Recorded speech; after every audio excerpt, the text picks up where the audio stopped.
The Killing of Sister George by Frank Marcus, with Sarah Bedell as George, Lucy Wybrow as Childie, and Anna Massey as Mercy Croft. A London flat near Broadcasting House in 1965.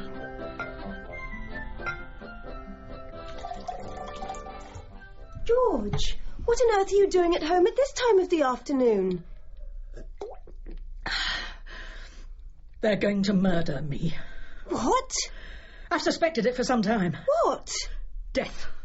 George, I don't understand what you're saying. What are you talking about? Shut up! You know nothing. That Australian bitch, that Sheila, let it out. The one who used to be a lady cricketer? Yes, that's her, the lolloping great trollop. So what did she say? It was during the tea break. She handed me my cup of tea and said, "I trust you're in good health." She said it with a sly wink. There's nothing wrong with that. I got the message all right. It might have been quite innocuous. Innocuous? They're trying to kill me and you call that innocuous? Somebody's leaked it to her. Another Australian, probably. What did you do? I left. You walked out of the rehearsal? I wasn't going to let some illiterate bitch wink at me. They won't like it. I've given 6 years devoted service to this programme. You said so yourself.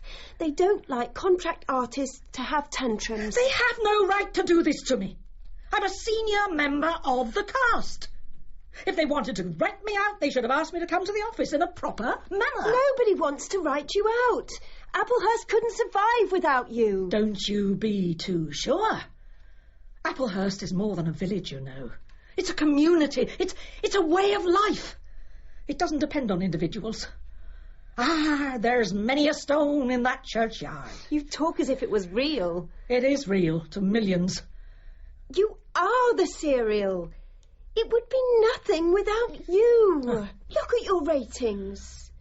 They're down 4% last week. I'm slipping.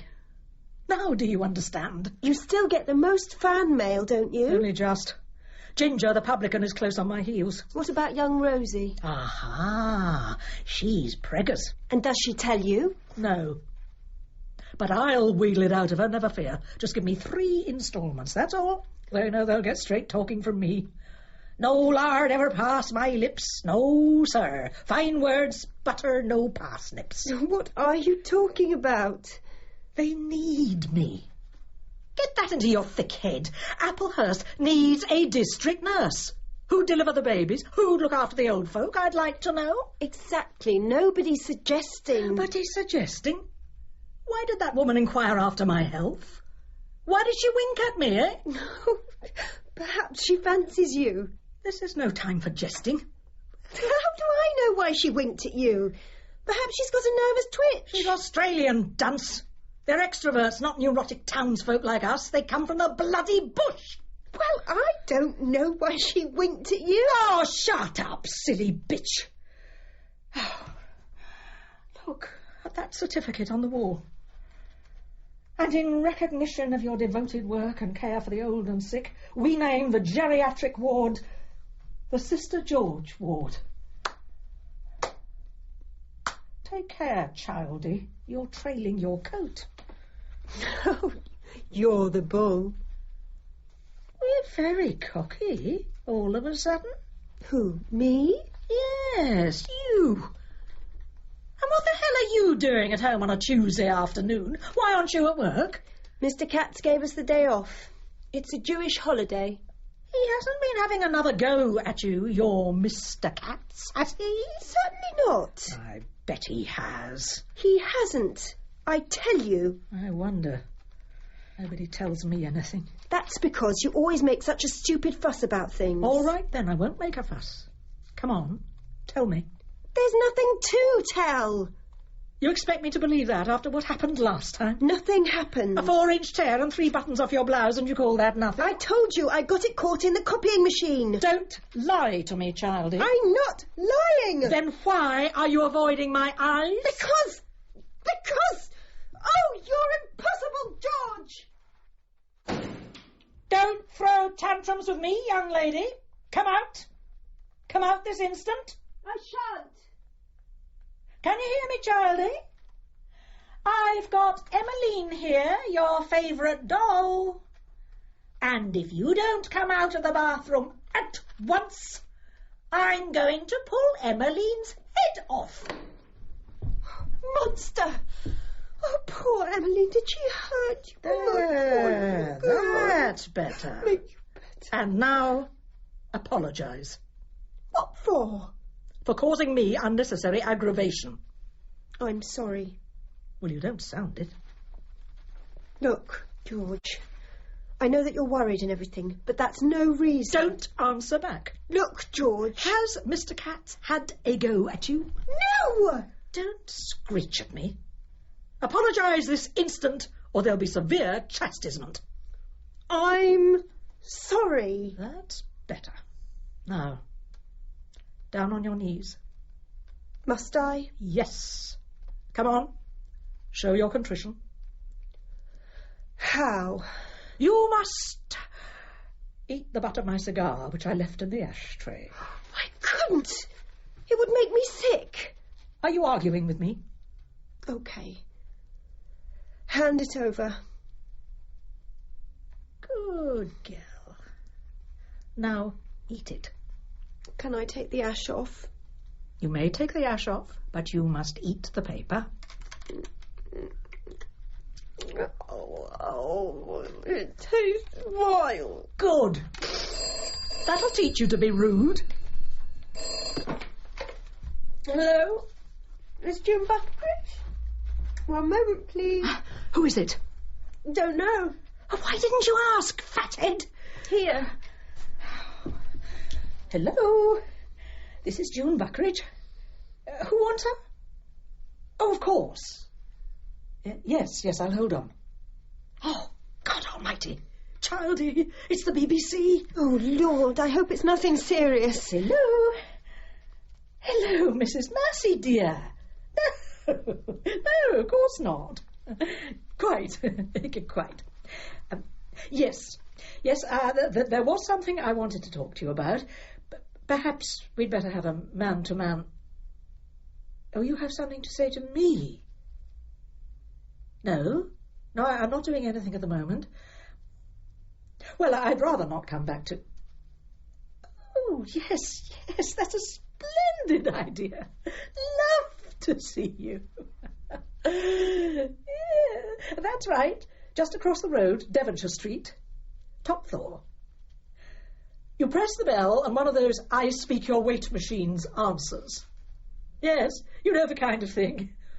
You are 13 stone 2. No, of course not. I wasn't implying that you were 13. Yes, that'll be absolutely lovely. Anytime. Bye. Oh, she's coming round. She'll be here in a minute. Oh, God, I'm for it. Who was it? The assistant head, Mrs. Mercy Croft. The one who has that weekly spot on Woman's Hour? Ask Mrs. Mercy, yes, that's her. But she sounds awfully nice on the radio. At least her advice is sort of sensible. She is nice. Mrs. Mercy is a nice woman. Well, then. She's coming to see me, you understand? First she asked to see me in her office, and now she's asking to see me here. Did she seem friendly? Yep. It'll be a good thing to clear the air. Oh, you don't know what you're talking about. She wants to see me on an urgent matter. We must brace ourselves for the worst. Will she expect some tea? Tea? Oh, God, yes. You must make her something special. At the double. There's that piece of Dundee cake that Mother sent. Oh, that'll be absolutely first class. And some of those Scotch scones of yours. And when you're serving the stuff, try to make a good impression. Look cheerful. Keep your shoulders back. And if she speaks to you, don't open your mouth about things you do not understand. This is Miss Alice McNaught, Mrs. Mercy Croft. How do you do? Alice was just preparing the tea. Oh, that is nice. I do hope I haven't put you to any trouble inviting myself out of the blue. Not at all. Not at all. May I look round? I adore looking at other people's flats. They do reflect their occupiers' personalities in an uncannily accurate way. To be perfectly honest, I imagined your home to be different. Really? The charming Victoriana, the doll, somehow... Oh, they are Miss McNaughts. Oh, of course, that would explain it. They just weren't you. I don't know. Yes, I have a flatmate. How nice. It's so important to have companionship, especially when one's an artist. These are mine. I collect horse brasses. How useful. May I look out from your window? I love overlooking things. I've always adored heights. In my young days, my husband and I often used to go mountaineering in the Austrian Alps, for preference. Ah, there's BH. You can see Broadcasting House from your window. Isn't that super? To have that reassuring presence brooding over you, seeing that you don't get into mischief. I do like your settee cover, a homely pattern. I love a floral design. I know it's old-fashioned, but... Childy, Miss McNaught, made them. Really? How clever of her. They're beautifully fitted. You're fortunate to have such a handy companion. Ah, she's good with the needle, I'll say that for her. That was Sister George speaking. One can't help slipping. But you are Sister George, far more than Miss June Buckridge to all of us at BH. Jolly nice of you to say so. You've made the part completely your own. It was obvious. Even at the first auditions, I remember it quite clearly, although it must be... Oh, almost 6 years ago. I was scared stiff. One can't imagine you scared stiff. I don't mind actual physical danger. You know, I almost like it. I was in the ATS during the war. Lovely. None of that sissy ENSA stuff for yours, truly. It wasn't that bad. I did a bit of organising for ENSA myself. I'm sorry. No offence meant. None taken. Now, Miss Buckridge, or may I call you Sister George, like everybody else? Certainly. As you know, I hold a monthly surgery in my office when I welcome people to come to me with their problems. I've always made it a rule to be approachable. But in certain cases involving matters of special importance, I prefer to visit the subjects in their own homes so that we can talk more easily without any duress. That is why I'm here today. Ah, well, farmers' footsteps are the best manure. Quite. But there is rather a serious matter I wish to discuss with you. I see. Sorry I took so long. Ah, lovely. We'll continue our little chat after tea. If you'd rather... Oh, you can speak quite freely, Mrs. Mercy. Miss McNaught and I have no secrets from each other. Oh, well, let's all have tea first. I say, what delicious-looking scones. They're Scotch scones. They're Childy's speciality. Copied from a recipe of her grandmother's. They look delish. May I try one? Oh, help yourself. Here's the jam. They're what we used to call girdle scones. Or drop scones. It's frightfully important not to get the girdle too hot, or the outside of the scones will brown before the inside is cooked. They're a lovely even colour. I always cool them in a towel. Do you? Yes. And I wait until the bubbles rise to the surface before I turn them over. They're very successful. I use half a level teaspoon of bicarbonate of soda. Now you're giving away trade secrets. And 1 level teaspoon of cream of tartar. Shut up! 8 ounces of flour. Shut up! And 1 egg. Shut up! Now then, girls. She hates me to talk about food. She's a wee bit overwrought. Overwrought my arse. Now, that was not nice. That was not a nice thing to say. I expect she picked it up in the army. She swears like a trooper. But she has a heart of gold. Once she got into such a temper that I wrote a poem about it. Yes, she fancies herself as a poetess. Goes to the City Lit every Wednesday night to learn about metre and things. What a nice hobby. As a poetess, she makes a very good cook. It's still a question of mixing the right ingredients to make a tasty whole. That night she came back in a raging temper. Thank you very much. We've all stopped listening. I wrote this poem. It began, "Fierce as the wind blows the rampaging termagant." Very expressive. And how did you like being compared to the wind, Miss Buckridge? Slice of cake, Mrs. Mercy? Oh, just a teeny one. I mustn't be greedy. Her mother made it. You can always tell if it's home-baked. It tastes quite different. You'd be amazed if you knew what old Mother McNaught put into it. I'm not even going to ask. I'm delighted to hear it. Oh, dear, this is just like a dormitory feast, all this girlish banter. I bet you were a terror at school. I was captain of the hockey team and a keen disciplinarian. God help the girl I caught making me an apple pie bed. Ah, there's Sister George again. It's wonderful how over the years the characters evolve. Who first thought of putting her on a moped? Sound effect. As long as I was on the old bike, listeners never knew whether I was static or mobile. It's a unique sound. Sister George on her moped, whizzing through the countryside, singing snatches of hymns. I found it safer to stick to hymns. Once I tried a pop song, and do you know, hundreds of letters came in protesting. We learn from experience, but we don't want Applehurst falling behind the times. No, of course not. But we must constantly examine criticism, and if it's constructive, we must act on it ruthlessly. What sort of criticism? Oh, nothing in particular. At least... But what? Well, that, I'm afraid, brings me to the unpleasant part of my business. Oh, dear. But first, would you show me to the little girl's room? Alice, show Mrs. Mercy to the... This way, Mrs. Mercy. Thank you. little girl's room. It's that door there.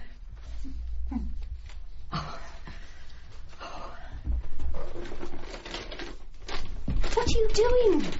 That's her briefcase. Shh, keep a lookout. You can't. You mustn't. My own personal file. Put it back. Mr. George Confidential. She's coming. The envelope. You've still got it in your hand. Give it to me. I'll hide it behind the cushions. Give me the doll.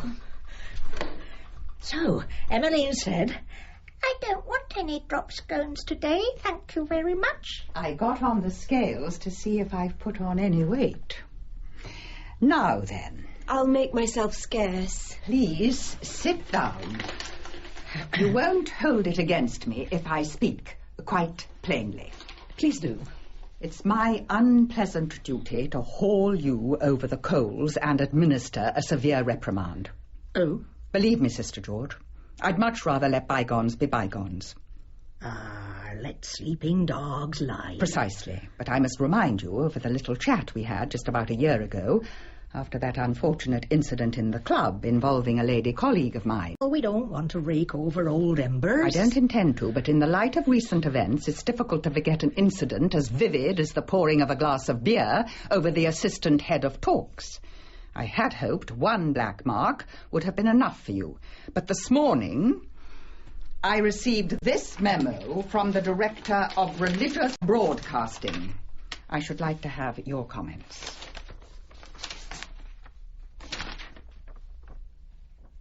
It's a lie. It's an utter bloody lie. Please calm yourself, Miss Buckridge. Kindly hand me back the memo. It's preposterous. I take it you don't deny that you were drinking in the Bells on the night of the 19th. How the hell should I know? Alice, come here. You want me? Where was I on the night of the 19th? I'm sorry to involve you in this, Miss McNaught. That was a Wednesday. I was at the City Lit. You would be. All right. I possibly was drinking at the Bells on the night in question, having a few pints with the boys. There's no crime in that, is there? Miss Buckridge, according to this letter from the Mother Superior of the Convent of the Sacred Heart of Jesus, you boarded a taxi which had stopped at the traffic lights at Langham Place. I thought it was empty. A taxi bearing as passengers 2 novitiate nuns from Ireland who had just arrived at King's Cross Station. How was I to know? You boarded this taxi in a state of advanced inebriation and proceeded to assault the nuns, subjecting them to actual physical violence. You didn't really. No, of course not. I'd had a few pints. I saw this cab, got in, and there were 2 black things screaming blue murder. Why didn't you get out again? Well, I'd had a very nasty shock myself. What with their screaming and flapping about, I thought they were bats, vampire bats. It was they who attacked me. I remember getting all entangled in their skirts and petticoats and things. The taxi driver had to pull me free. A deplorable anecdote. According to the Mother Superior, one of the nuns required medical treatment for shock and is still under sedation. She thought it was the devil. George, how could you? Don't you start on me. Back to the kitchen, washing up, presto. No, I'm staying here. This concerns me too. It was all a ghastly mistake. No doubt, but it'll take some explaining. Fancy reporting it to the Director of Religious Broadcasting. What a nasty thing to do for a holy woman.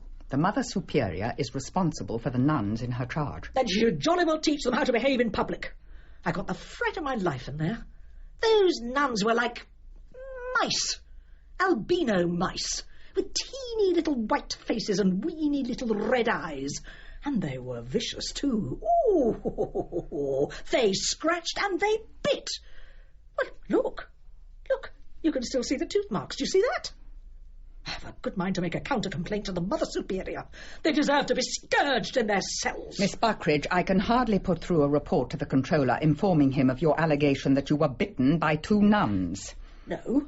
Well, you could say that... Be practical, Sister George. We're concerned with retaining the trust and respect of the public. Now, people are perfectly well aware that artists frequently work under great emotional stress. We do all we can to gloss over minor disciplinary offences, but we simply cannot tolerate this sort of behaviour. It's things like this which make people resent paying more for their wireless licences. Thousands of pounds spent on public relations, and you jeopardise it all with your reckless and foolish behaviour. Really, Sister George, we have every reason to be very, very angry with you. What do you want me to do? You must write a letter immediately to the Mother Superior, apologising sincerely for your behaviour, and I suggest you offer a small donation for some charity connected with the convent. Then you must send a copy of your letter to the Director of Religious Broadcasting with a covering note from you, couched in suitable terms. You mean humbling myself? Don't worry, Mrs. Mercy. I'll see to it that she does it, and I'll make quite sure she doesn't get herself into any mischief in the future. There speaks a true friend. What about Applehurst? Oh, that's another rather more complex problem. But has anything been decided about the future? I'm afraid I can't say anything about that at the moment. It comes as a bit of a shock to me, you know, all this. It comes as a bit of a shock to me, too, I assure you, particularly as I understand that you often open church bazaars. I'll look after her. I'll keep her away from convents. You keep her on a tight rein, and all will be well. I'm sure it will. Between us, we'll keep her in order. She won't stand a chance, will she? Look here. I'm sorry, you know, if I've been a bad boy. Well, goodbye, dear Sister George. Keep your chin up. Things are never as bad as they seem. Ah, every cloud has a silver lining. That's the spirit. And no more walkouts at rehearsals, If you have any complaints, please come and see me about them. Well, it's the creaking gate that gets oiled. A somewhat unfortunate simile in the circumstances. So nice to have met you, Miss McNaught. Nice to have met you too, Mrs. Mercy. What's the subject of your talk tomorrow? Is it a secret, or are you allowed to tell? It's family planning this week and foundation garments next. Goodbye. Goodbye. Well, did she say anything? Did she drop any hints behind my back? no, just general comments, you know, about nuns in taxis. What do you mean? Nuns, you know, N-U-N-S, Brides of Christ. Oh, I see what's biting you. How could you? How could you make such an exhibition of yourself? Oh, come on, be your age. I think you owe me some sort of explanation. When I think of all those petticoats. It's the sort of thing you used to do when I first knew you, in that club in Notting Hill Gate. I remember how you used to go clumping about without a bra, hitting girls over the head. Childie, I'm worried. I say, do me a favour. What? Go and ask Madame Xenia to come up. She's an expert on the future. Oh, I can't. She's probably got a client. Or maybe she's between appointments. Go on. I can't just barge in. Well, it wouldn't be the first time. Remember when I was bitten by that Lakeland Terrier and you thought I had rabies? She can always tell us what's going to happen. Go on. Oh! This is an emergency. Extreme measures must be taken. Go and get her at once. I can't. She hates my guts. Why? She thinks I'm after her lodger. What? It's a complete fantasy. There's no smoke without fire. Just like the last one you scared off. I could see which way the wind was blowing there. I soon nipped that in the bud. I only helped him with his homework. He was a mere boy. There is nothing mere about boys. Now go and fetch her up once and watch her step. Oh, you've always got to have someone to do your dirty work. Thanks. You're a pal. And in recognition of your devoted work and care for the old and sick. Yes. I'm so sorry to drag you away. That's all right. I know. George, darling, what's the matter? Madame was in the middle of a consultation with a client. Oh, I am sorry. Never mind, you are my friend. Always you come first. Now, darling, what's the matter? Madame Xenia, I am worried out of my wits. It's the BBC. They're driving me mad. They will suffer for it. I will put curses on them. Sit down. Make yourself at home. Thanks. I'm sorry, I forgot. I always say to people to make them relax. Right, and you? Will you please sit facing the east? Which way is the east? There, towards Great Portland Street. Oh, yes, of course. I require a personal possession from you to hold in my hand, to connect with your vibrations. Anything, a piece of jewellery? I don't wear jewellery. Well, will a hanky do? Oh, beautiful. Now, to work. First, a warning. Next week will be tough for Sagittarians. Mars is in conjunction with Venus, and I don't have to tell you what that means. I brought the cards with me. Kindly cut them. All right. Again. And once more, just for luck. As the bishop said to the actress. We can dispense with observations from the east. A short journey to see a friend, a pleasant surprise, unexpected money. The Queen of Spades. A woman in black you do not like. The Mother Superior? Shut up. Whoever it is, keep out of her way. She's no good to you. What is she going to do? She's inviting you to a big do. The Mother Superior? I see lots of people, lots of drink, dancing. I know. It's not the convent. It's the drag ball at Richmond. We're going as Laurel and Hardy. Slight emotional upset, nothing serious.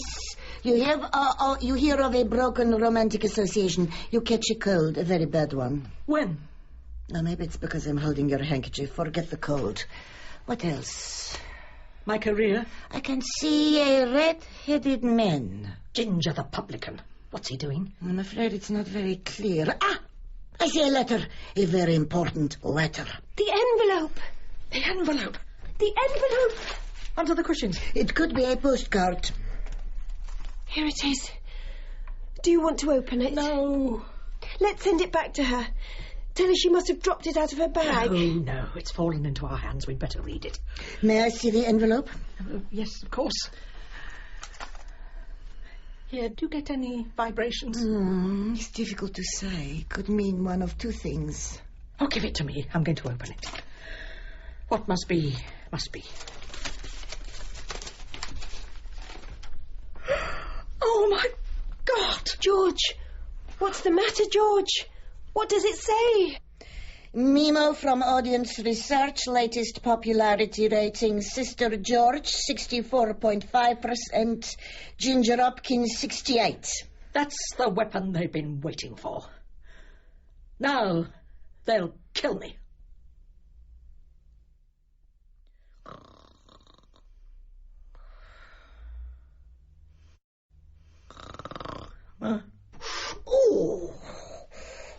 Pinch, punch, first of the month.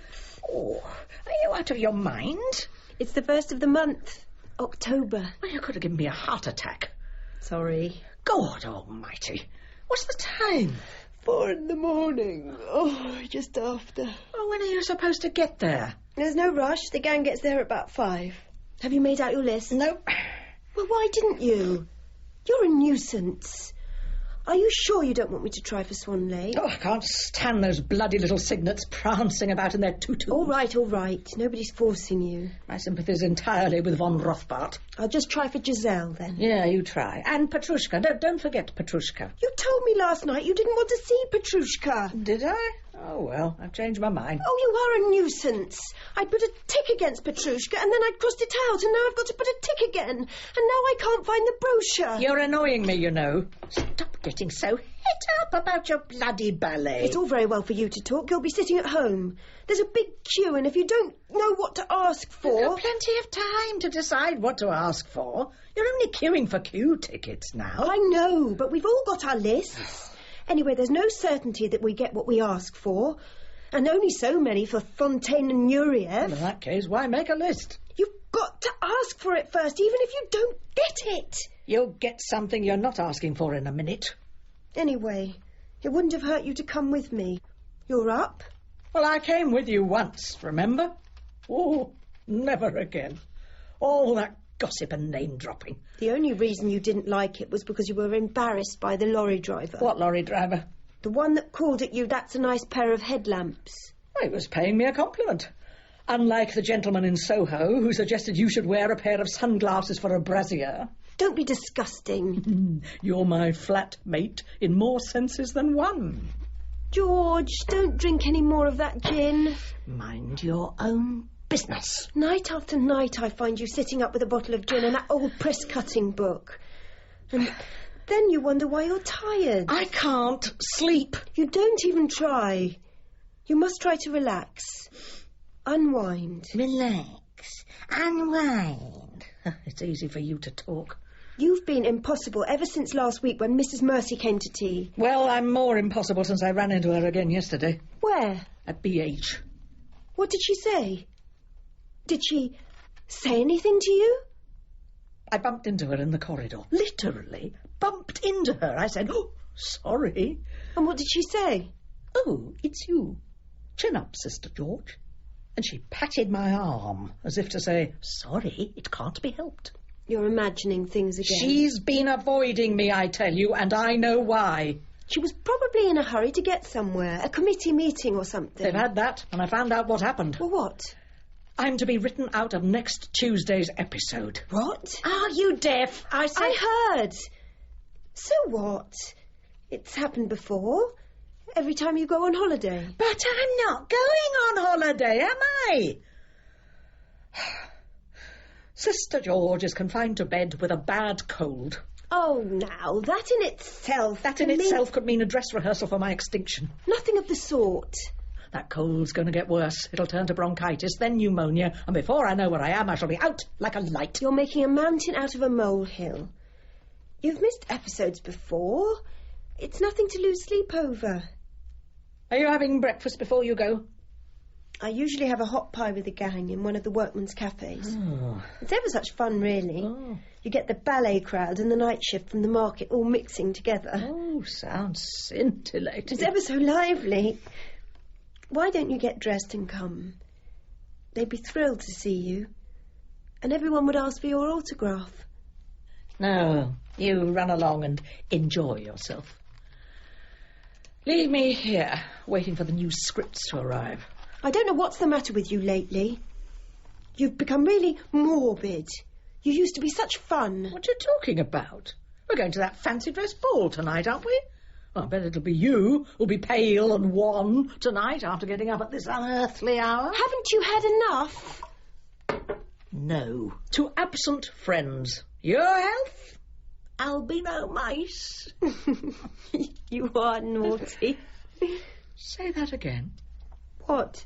What you just said. You are naughty.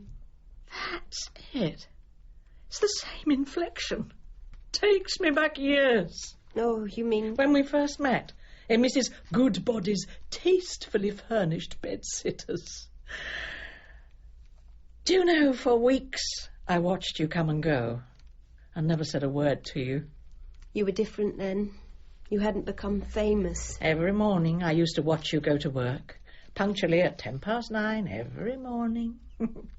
You were always in a rush. I had to get to the underground at 20 past. Often you were in such a hurry you'd fall over on the doorstep. Or if it had been raining, you'd come slithering out shouting, "Whoops!" I had no idea you were watching me. One night, I went into the bathroom just after you'd had a bath. The mirror was all steamed up, and the bath mat was moist and glistening where you'd stood on it. There was a smell of talcum powder and bath crystals. It was like an enchanted wood. I stood quite still on that mat, in your footsteps, and I saw that you'd left your comb behind. It was a small, pink, plastic comb, and it had your hairs in it. I've kept that comb as a souvenir. And all this time I'd never spoken a word to you. You soon made up for it. That night your boyfriend saw you home, and I knew I'd have to strike quickly. That was Roger. He wanted to marry me. That's what they all said. And you fell for it, silly goose. Some of them meant it. Roger meant it. What are you talking about? Roger was already married. He still meant it. I liked Roger. He had a ginger moustache. What a lot of rubbish. His moustache was ginger because he used to singe it with his cigarettes. You told me so yourself. You said that every time he kissed you, it tasted all burnt and beery. I might have had babies.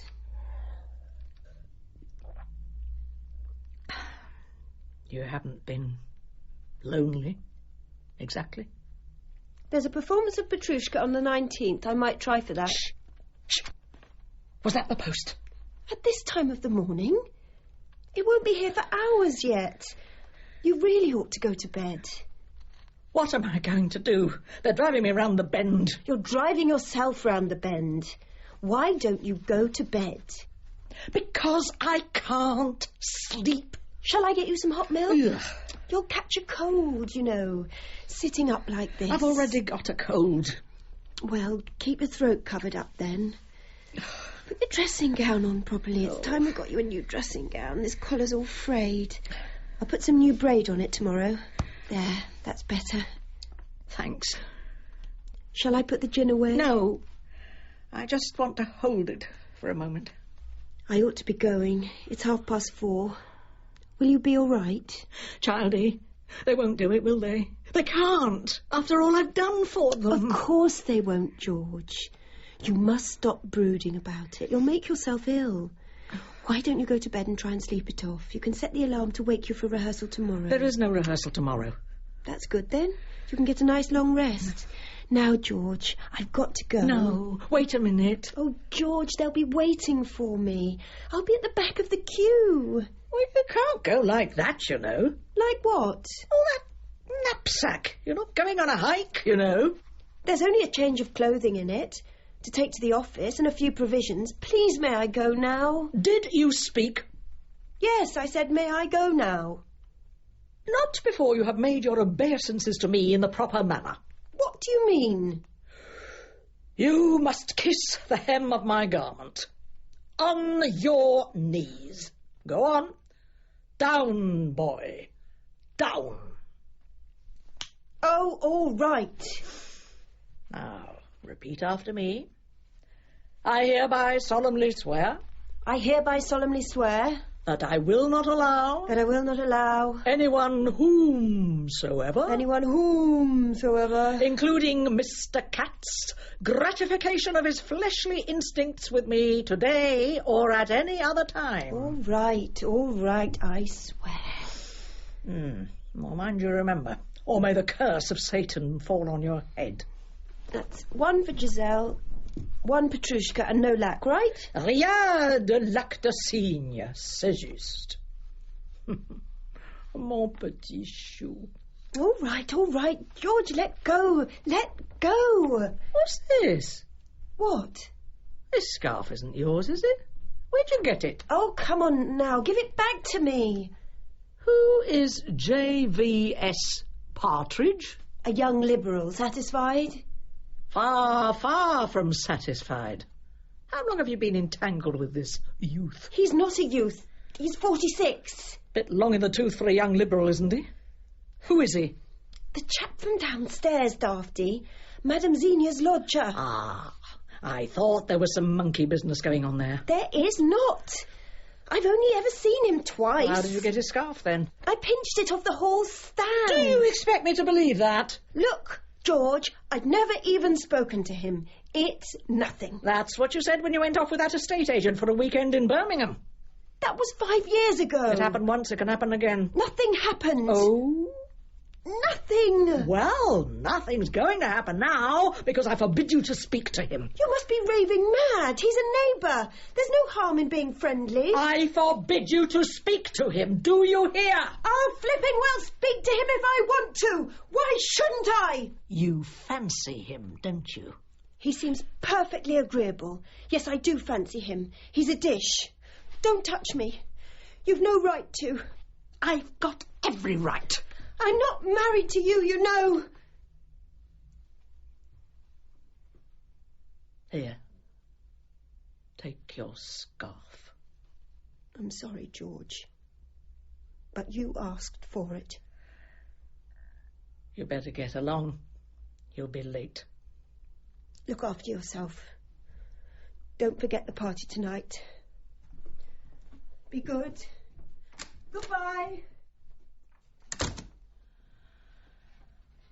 Ah, there's my beautiful bike. Morning, old friend. We'll have you started up in no time. Vroom, vroom, vroom. Bye, Jean. Bye, Rosie. Tell your dad to mind his gammy leg. Vroom, vroom, vroom. Oh, God, our help in ages past. Morning, Ginger. Morning, Vicar. Our hope for years to come.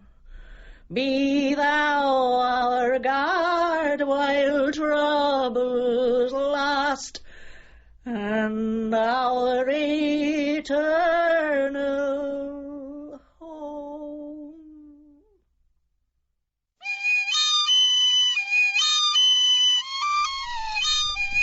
And what, may I ask, is the meaning of that, Stanley? Nothing, Ollie.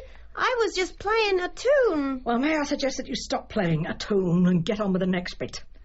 A one, a two.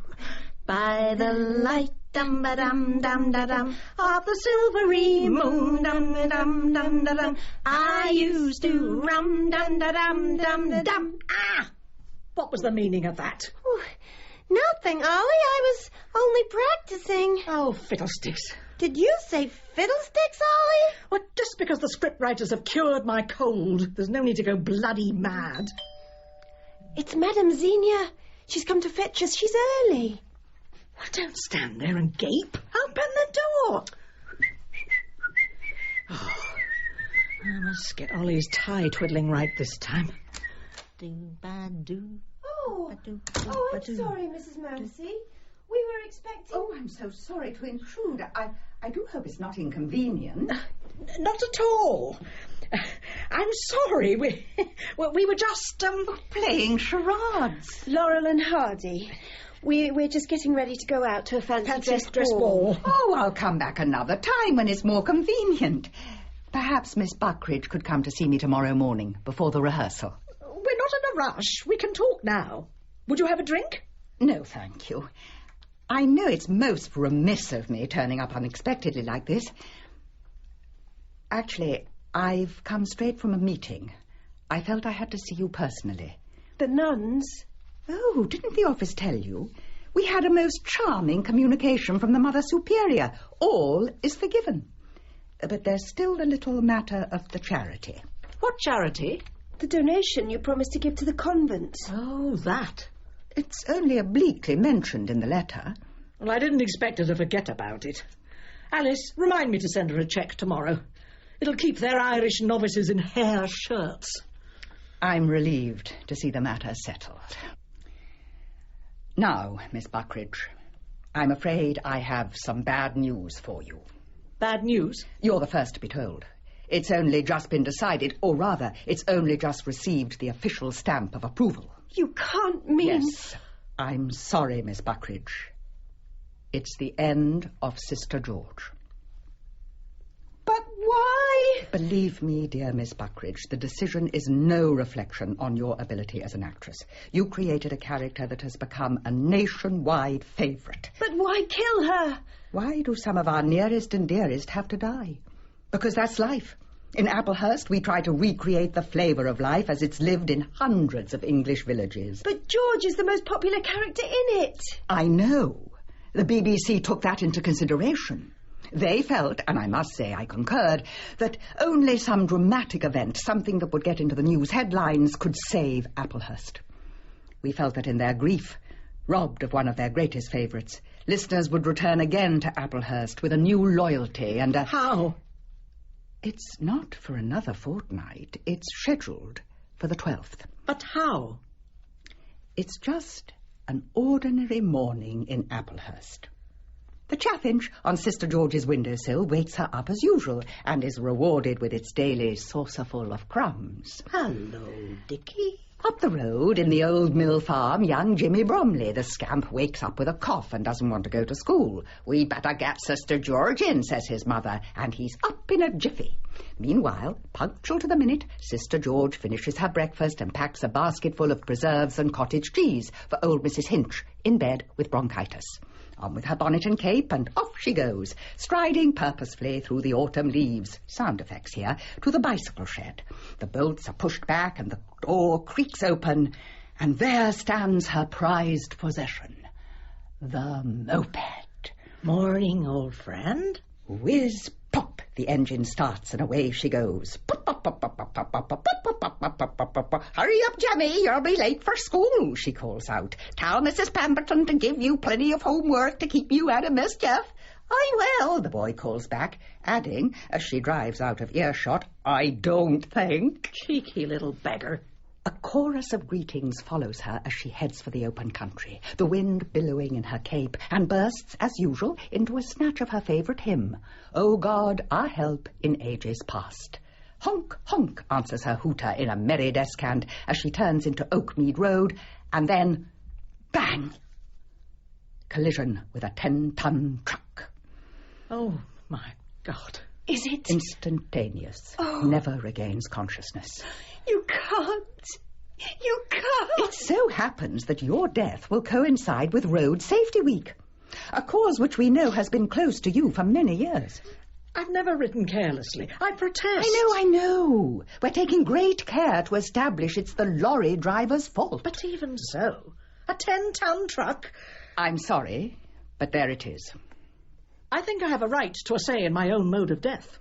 Now do leave it to us, dear Miss Buckridge. Leave it to the BBC. We know best. We've had experience in these matters. If I could have been killed in the course of duty, from some infection, perhaps. An epidemic, that's it. I could go to nurse a patient somewhere up in the hills, someone suffering from some unspeakable disease. I'm sorry, Miss Buckridge. The scripts have been typed. But they could be altered. I'm afraid they've been officially approved. Then I shall take this to a higher authority. It's not fair. Shut up, childie. I won't shut up. I was going to say that I'm sure the BBC will want to find some other outlets for Miss Buckridge's talents. I'm still not satisfied about the accident. I'm afraid that decision is final. You said the BBC wanted to use me again. Yes, but not as Sister George. What's wrong with Sister George? Nothing, dear Miss Buckridge. She'll be dead, that's all. Come on, George. Come and lie down. Come on.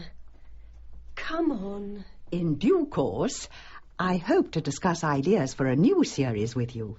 We'll do something really exciting. I'm sure of it. Mrs. Mercy, I would like to thank you for coming here personally today to tell me of the decision. I don't really feel up to discussing ideas for a new series at the moment. Of course you don't. Please don't go. Childie, Miss McNaught will make you a cup of tea or something. I'll have to go and lie down for a bit. Will you be all right, George? What did you say? I said, will you be all right? You called me George then, didn't you? You'll have to get out of that habit.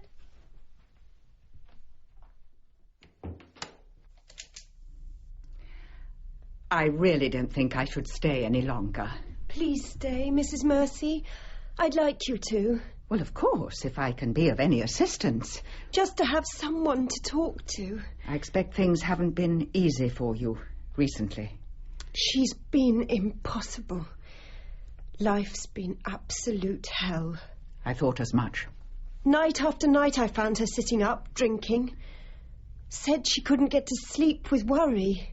Did she keep you awake? Some nights she made such a din that the neighbours complained. Oh, I had no idea it was as bad as that. It's been diabolical. I do feel sorry for you. When she gets anxious or nervous or anything, she has to take it out on somebody. Who do you think bears the brunt? Yours truly. I'm amazed you put up with it. I have no alternative. Oh, come. Surely there must be lots of openings for a girl with your qualifications. I've been with George for 7 years. 7 years? As long as that? Yes, she was quite unknown when we first met. I expect she was easier to get on with in those days. She was always very jealous. Wouldn't let anyone come near me. What a shame. Particularly as it's so important for someone with literary ability to have contact with a lot of people. How did you know that I... Well, you mentioned your interest in poetry last time we met. You attend classes, I believe. Yes, every Wednesday. I'd like to read your poems, if I may. Would you? Would you really? Shall I get them now? No, we'd better not disturb Miss Buckridge now. Give me a ring at the BBC and my secretary will fix an appointment. Oh, thank you. It's really awfully kind of you to take such an interest. Have you ever thought of writing for the radio? It had occurred to me. You know, sometimes one hears such tripe and one... I know what you were going to say. Oh, never sorry. mind. No, never mind. We all feel the same way at times. Anyway, I'm not responsible for all the programmes. I'm sure yours are by far the best. Flattery. No, honestly. Years ago, before I knew you had anything to do with Applehurst, I listened to your talks on the wireless about people's problems. And honestly, they were really understanding. I'm so glad. Well, you've got a little problem on your hands, and no mistake. A big problem. What are we going to do? Don't know. Is she always so difficult? Difficult? She gets very violent. Especially after she's had a few pints. I hope she won't get into a rage and murder me. Are you serious? Dead serious. When she gets into a temper, she's capable of anything. Has she ever attacked you? Often. It happens all the time. But this is outrageous. She beats me, you know. She hits me with anything that comes into her hand. But why do you put up with it? I have nowhere else to go. Oh, surely there's somewhere. I couldn't face living alone. Not anymore. My poor child. This is terrible. Look, if there's any more trouble, with George, I mean, don't hesitate to give me a ring. Please regard me as your friend. Oh, you are kind, Mrs. Mercy. And we must find somewhere for you to go. Would you? Would you really? Leave it to me. How pretty this room looks in the evening sunlight. All these charming dolls. This one, for instance. That one's my favourite. Her name is Emmeline. Hello, Emmeline. Do you think I ought to go and see if George is all right? I should leave her where she is, the naughty woman. I hadn't even offered you a cup of tea. We haven't time for a cup of tea. We have to go. Goodbye, little Emmeline. I wish you could stay. So do I. But I'm glad we've had a chance to have a little chat. Now, remember what I told you. If there's any more trouble, get straight on the telephone to me. Gee, I'm frightened. That's the spirit. Don't let her bully you. She's a devil when roused. Don't worry, I'll see myself out. Goodbye, dear. Must run. Have fun. Must run. Have fun. George! George, are you all right? George! George! What am I going to do? Oh God, our helping ages past, our hope for years to come. You awake, Fred? Oh, aye. Oh, well, don't fall asleep at the wheel now. We're nearly there. I'm not up to it anymore. This all-night driving. Well, there's a turning coming up now. Don't miss it. Oh God, our helping Let's get there fast. I'm hungry. Hey, look out!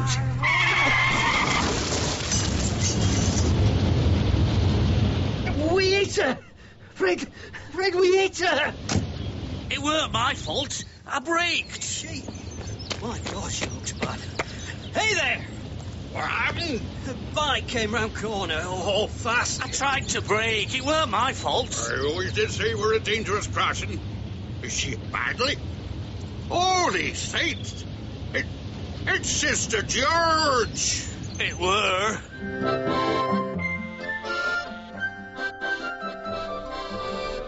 Oh, oi, poor George. All right, I come. Yes, I will take the flowers, but I don't know where I'm going to put them. Another wreath, so big, so beautiful. Soon we shall not be able to move for wreaths and crosses and bunches of flowers. They are mad! I told them we were not accepting any more calls. You are mad. I told you we were not accepting any more calls. A message from whom? The girls of your exchange? Yes, I will convey it. Very nice of you. Charming. Miss Buckridge will be very touched. Who am I? No, I have nothing to do with Applehurst. No, I am not the old gypsy woman who stole a pig. You are beginning to make me very upset. I will not speak to you anymore. And no more calls, if you please. Stupid bitch. What time is it? 10:30 in the morning. Heavens, I'm going to be late for the funeral. Oh, not more flowers. I shall never find my things. I have been working. Where's George? Out, gone. I don't know where. I'm very worried. Gone? Where? Since early this morning, I came up with 2 wreaths and some lilies. She took one look, rushed into the lift, slammed the gate in my face, and went down like a captain on a sinking ship, but not saluting, swearing. She ought never to have listened to the accident. It was dreadful. I just listened to the tape again, that beautiful hymn, the screeching brakes, then crash, bang, wallop. Don't. It was like a gasworks blowing up. Horrible. Oh, I cried again. Ought we to ring the police or something? No, we must wait and work. Everything must be right for her when she comes back. Listen to the card on this wreath. Unforgotten. From the patients and staff of the Sister George Geriatrics Ward. Beautiful. I could cry. She'll like that. All wreaths against the wall. They're all beautifully organized. Honestly, Madame Xenia, you're a brick. Why do you say that? It's an expression. A friend. A help. I promised George I would take charge today, and I hold my promise. Could I look at some of the telegrams? If you're very careful and don't get them mixed up. There are 3 piles. Those are personal, those are official, and those are doubtful. Let's look at some of the doubtfuls. What I would like more than anything is a nice cup of tea. Oh, no! What? Trust her to get in on the act. Oh, you must not do this. How dare she send telegrams after all these years? From what person? Heartfelt condolences, love, Liz. Liz? A friend of George's, before my time. Uh-huh. An absolute cow. Heartfelt condolences. She's mocking her. I hope George isn't going to be late. I think it is a mistake for her to listen today. Psychologically, it is a mistake. Oh, I don't know. She can't just play a character for 6 years and miss her own exit. But it will upset her. All her friends will be there. People she's worked with for years. There'll be tributes paid. There'll be a proper service. I mean to say, there's a right way and a wrong way of doing things. I do not understand you. Maybe in your country, people... What do you mean, in my country? We had state funerals which could have taught you something. 28 horses with black plumes. Ha! Well, you had a lot of practice, didn't you? All those assassinations. Assassinations? Shooting people. Of course we shoot people we don't like. You send them to the House of Lords. What's the difference? Anyway, if you expect the BBC to lay on 28 horses with black plumes, you're in for a disappointment. It's only radio. Do you want me to go? Immediately I go downstairs. No. You can explain my absence to George when she comes back. If she comes back. No, Madame Xenia, please stay. I didn't mean to be rude. It's my nerves. I'm so worried about George. Supposing she's really cracked up and thrown herself under a bus or something, what am I going to do? No, it is not a bus. I read the cards this morning. It is something to do with the head. The head? Oh, no! I can't bear it. Shh! There's somebody at the front door. George. Look cheerful. She must see happy faces. She'll kill me if she sees me walking about like this, in my nightie. Open the windows and let the sunshine in. We are here, my darling. It's glorious out. Xenia, darling, how sweet of you to hold the fort. I do hope you weren't pestered too much. George, we were so worried. Where have you been? Shopping. I picked up this marvellous Christmas gift hamper packed full of goodies. And 2 bottles of Veuve Clicquot 53. But what for? I've decided to skip listening to the funeral and have a celebration. Celebration? Yes. More a coming-out party, really. But who is coming out? I am. I see you bought something else as well.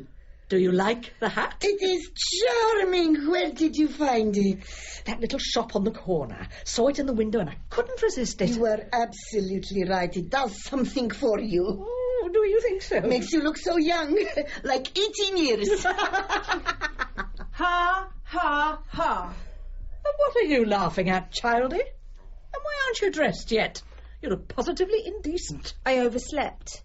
I had a bit of a hangover. A hangover after 2 glasses of shandy? I mixed it a bit. With what? Ginger ale? Do you think it proper to entertain visitors in this unseemly attire, childie? Oh, please, please. Did you make Madame Xenia a cup of tea? It really wasn't necessary. What's the matter with you? Don't know. You should have been out and about for the last 3 hours. Did you do your exercises? No. Oh, God help us. She takes a keep fit course, you know. Knee bends, running on the spot, bicycling on her back. To judge by her condition, it's been singularly ineffective.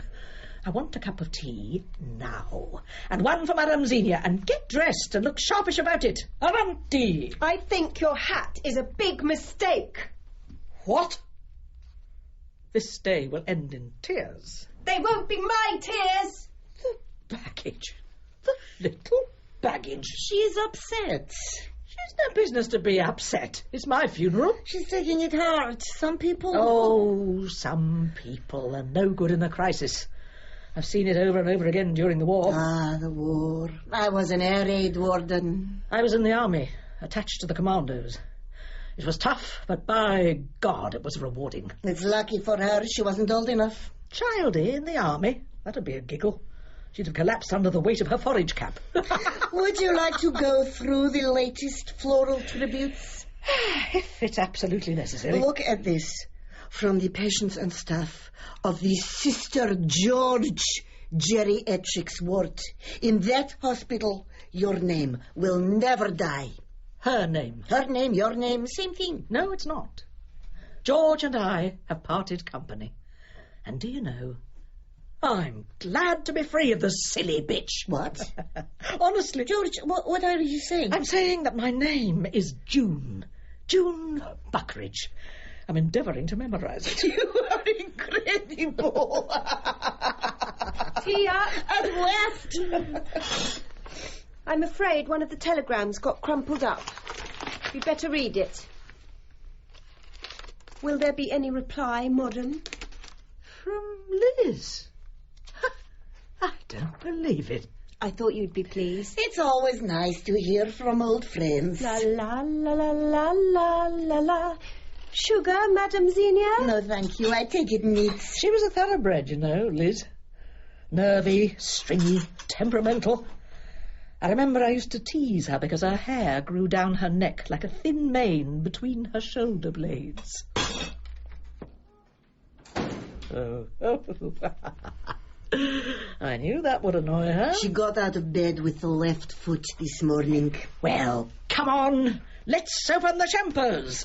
Then we can clear out some of the foliage. I go. Soon we shall need a greenhouse. I say, thanks awfully for helping me out today, Madame Xenia. But you are my friend. For you, I do anything. Oh, perhaps this one is from Buckingham Palace. And about time, too. They've been slacking. Oh, did you want to see Miss Buckley? Madame, have you got a glass? I do hope I'm not disturbing you. Mrs. Mercy? No, of course not. Dear Sister George, for you, a little tribute from all of us in admin and BH. White lilies. Thanks. Extremely decent of you. I appreciate the thought. Would you be an angel, madame, and put them in water?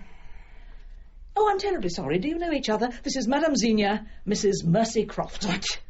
The Mrs. Mercy? Of course. Didn't you know? But I love you, my dear. I adore you.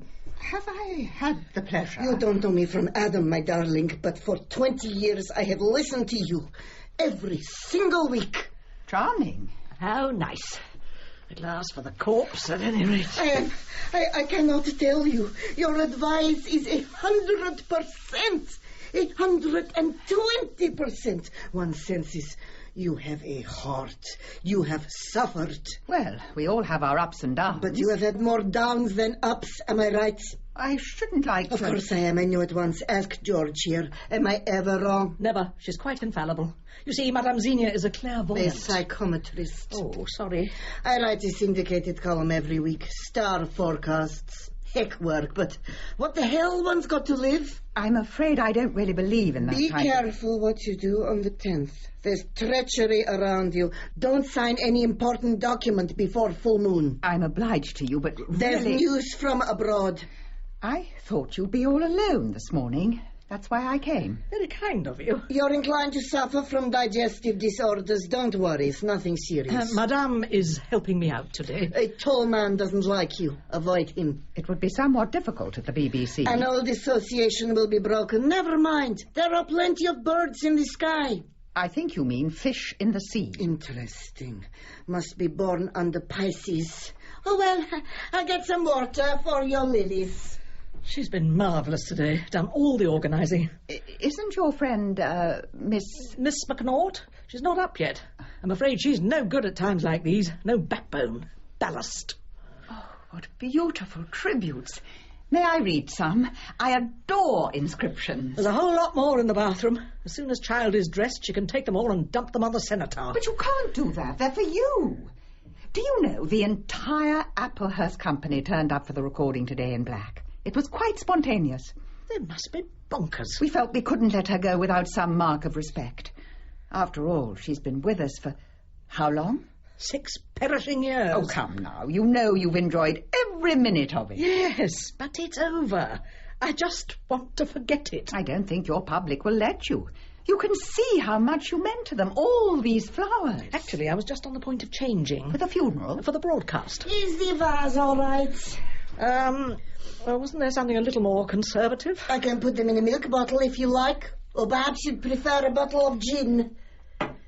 It's good to have one's hard work appreciated. Getting up early in the morning. Madame Xenia, I'm eternally grateful. You've been a brick. Yes, I've been told before. What a charming message.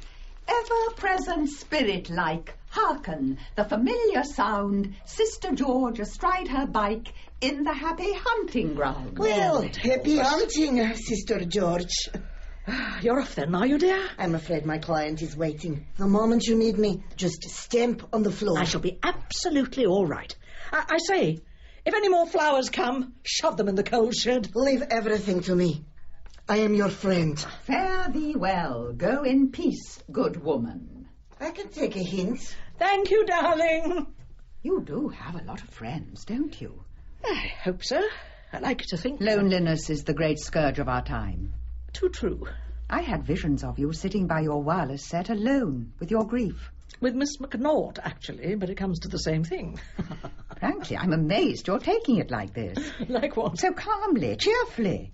The uncertainty was the worst. Once that was over... You have a very strong character. Will you go on listening to the programme now? I don't know.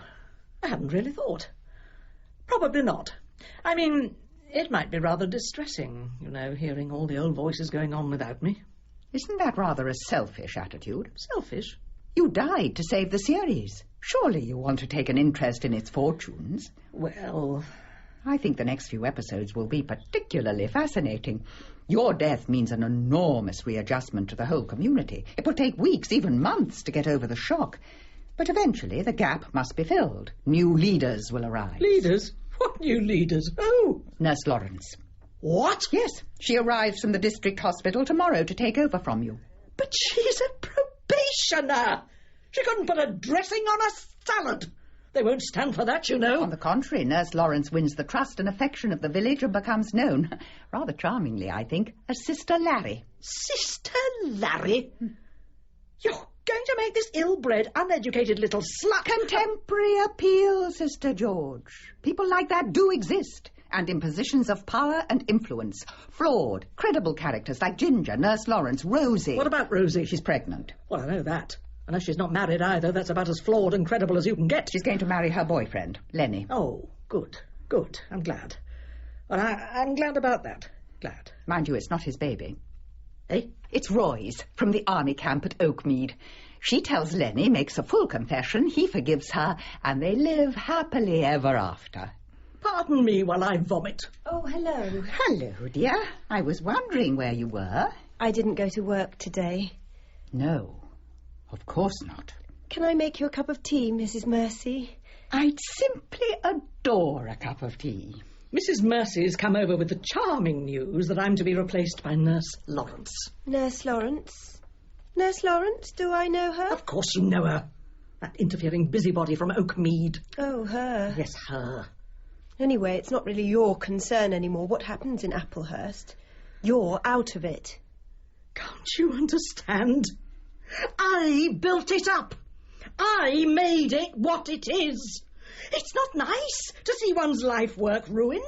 I have got one piece of cheering news for you, if you can bear to hear it. I can bear it. Pour me out a glass of gin, childie. You were saying, Mrs. Mercy? It concerns your future. Oh, my future, yes. We must talk of the future. Is there still time? There's still nearly an hour to go. Did you want to stay for the broadcast? The funeral, yes. No, I have to get back to BH. We're having a little party, you know. Perhaps party isn't quite the right word. A wake? I suppose one could call it that. That's why I want a quick word with you, Miss Buckridge. Confidentially. Childie, tea for Mrs. Mercy. Oh, I'll get it. Mrs. Coote has promised to come. You know Mrs. Coote, don't you? She's in charge of toddler time. Yes, charming woman. Well, dear, she's very anxious to have you. Really? What I'm telling you now is strictly off the cuff. Everything's still in the planning stage. I thought I'd nip over and tell you that there's a ray of sunshine on the horizon. I am all ears. Well, dear, as you probably know, toddler time has been, what shall we say, a wee bit disappointing. Audience research figures, this is strictly entre nous, you understand, yes, show a slight but perceptible slide. So a completely new approach has been decided upon. Don't tell me. Marauding gollywogs, drunk teddy bears and pregnant bunnies. Not quite, dear. Your tea. Oh, thank you, dear. You see, we're preparing an absolutely super new adventure series, which will combine exciting narrative with a modern outlook. And you're being considered for the title role. What's it called? The World of Clarabelle Cow. Am I to understand this character is a cow? A very human one, I assure you, full of little foibles and prejudices. Am I to take it that you have come here today, the day of the funeral of Sister George, to offer me the part of a cow? We must be practical, dear. None of us can afford to be out of work for too long. You are joking, aren't you? We don't joke about these things at the BBC, Miss Buckridge. It's jolly nice of Mrs. Mercy to come over specially to tell you. I thought it was a brilliant idea of Mrs. Coote. I can't stand it. I'm going mad. One more chrysanthemum's wreath for luck. Who from? I never thought I'd survive you, Mrs. Ethel Inch. She doesn't know yet. She's going to die, Madame Xenia, in 2 months' time. They're going to murder her, too. An old lady of 85 who's never done anyone the slightest harm. How terrible, are you sure? Murderous. George! Really, Miss Buckridge, restrain yourself. Is your bloodlust sated?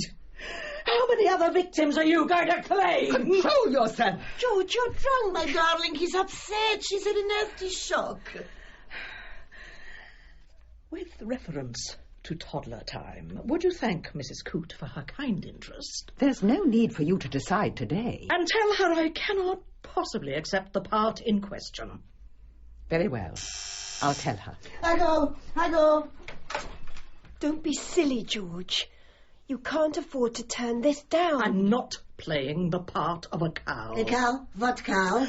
I'm not playing the part of a cow! Yes, I've taken your point, Miss Buckridge. there are 2 nuns to see Sister George. No.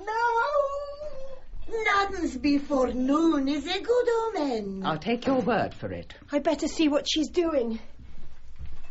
George? What are you doing? I'm sorry, Sister George is getting ready for her funeral. She appears to be running a bath. Shall I go and speak to her? She won't do anything silly, will she? See if she's all right? Yes. I'm so worried. There was bound to be a reaction. George? I can't hear what you're saying. Turn the bloody taps off. She wants to be left alone. How did she sound? Like a walrus. Oh, thank God! She is herself again. I go.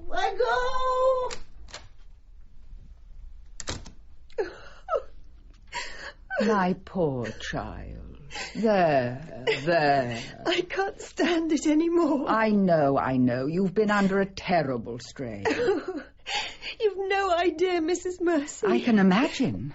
She's been terrible. Hush, dear. She'll hear you. Oh. Come. Sit on the sofa beside me. I was praying you'd come. I wasn't going to leave you alone with her today. Besides, I had promised. Oh, I know. But I knew how busy you were. First things first. I knew I could rely on you. I felt it the first time I met you. And I felt I was speaking to a proud and sensitive person whose personality was being crushed. Oh, don't. And with a definite literary talent. Honestly? Do you really think so? I'm being quite objective. Oh, gosh, wouldn't it be marvellous? What, dear? If I could do some work for you. Writing, I mean. I'll certainly give you all the help I can. And the other offer still stands. Yes, well, I think I've almost definitely decided. I'm sorry to be so vague. Not at all. It's a bit of a wrench, you know. I've been working for Mr. Katz for nearly 4 years, and I'd have to give him a month's notice. There's no rush. I told you I'd keep the job open for a fortnight. And then there's George. Yes. I mean, I don't know how she'd take it. You have told her, of course. God, no. She'd have murdered me. If she suspected I'd been to see you behind her back... There was no reason why you shouldn't. Oh, I know. But she's so possessive. I'm never allowed anywhere near the BBC. I'm kept a guilty secret. She shackled you to her. Anyway, you wouldn't be working for the BBC. You'd be working for me as my own private secretary in my London flat. It sounds absolutely super. Oh, I'm sorry I'm being so slow about making up my mind. A thought has just occurred to me. If you're in any kind of trouble, you know, with George, you can always camp down at the flat. There's a divan. Oh, that would be wonderful. It could serve as your temporary HQ. It's not luxurious, mind. Never mind that. It would be an escape, if necessary. That's what I thought. I only ever stay there myself if I've been kept late at a story conference or something like that. I find it useful. I suppose it's a place of escape for me, too. We'd be like prisoners on the run. Do you think you really can escape? I don't know. You could bring your dolls. I couldn't go anywhere without them. Sometimes George hides them. It's her idea of a joke.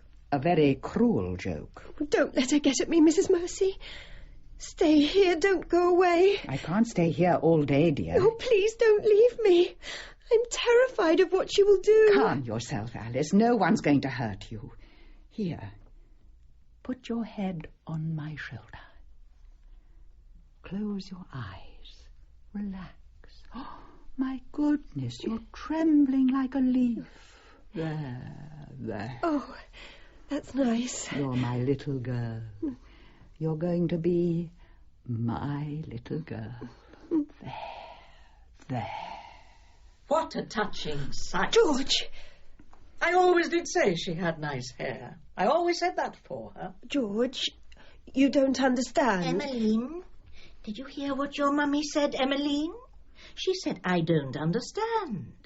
Did you see what your mummy was doing with that Strange lady. She was overwrought, Miss Buckridge.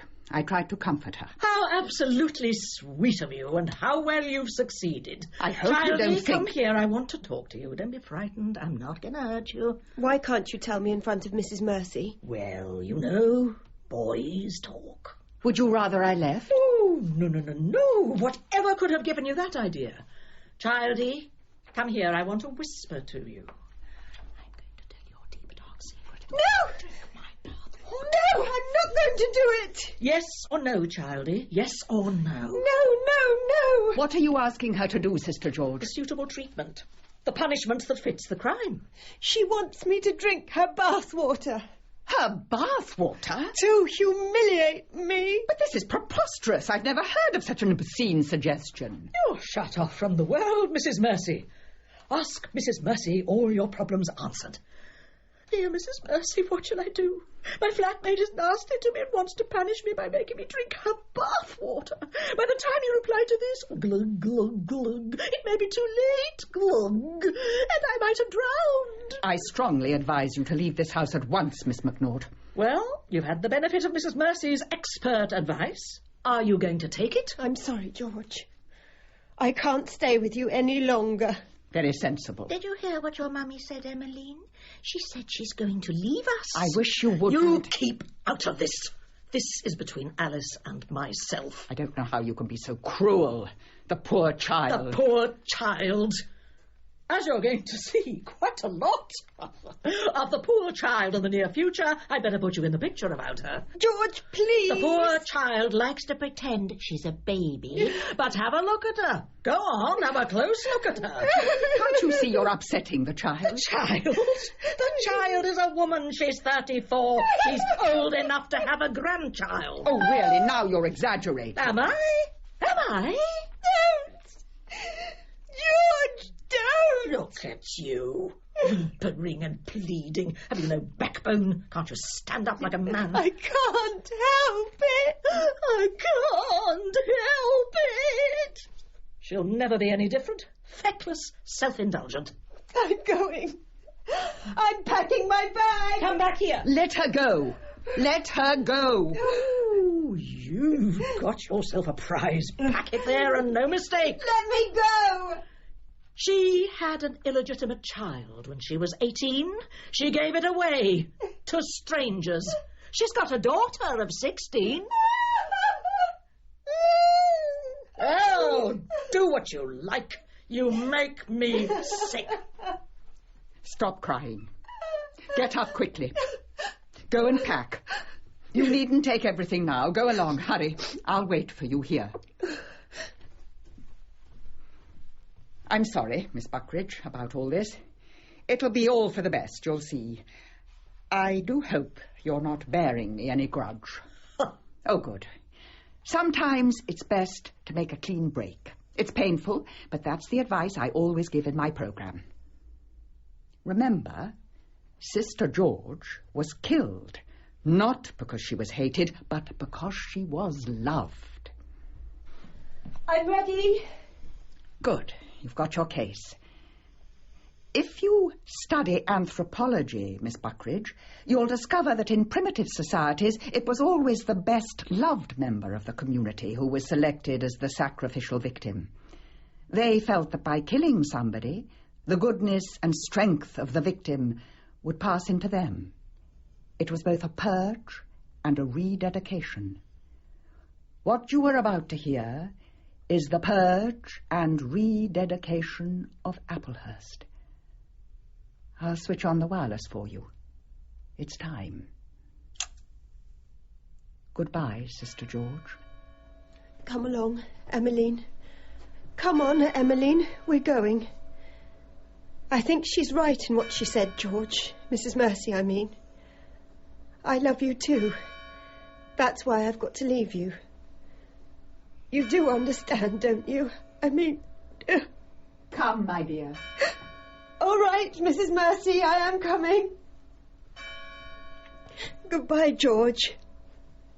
And you know, thanks for everything.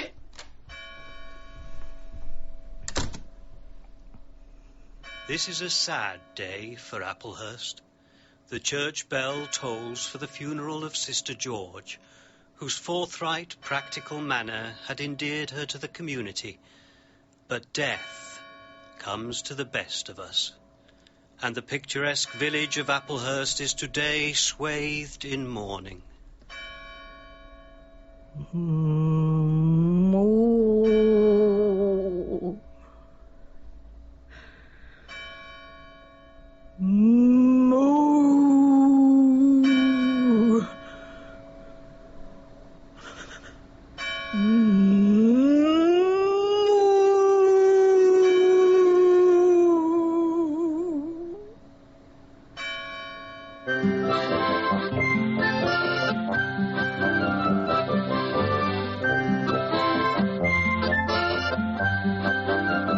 In The Killing of Sister George by Frank Marcus, Sarah Bedell was George, Lucy Wybrow Childie, Anna Massey Mercy Croft, and Frances Jeter Madame Xenia.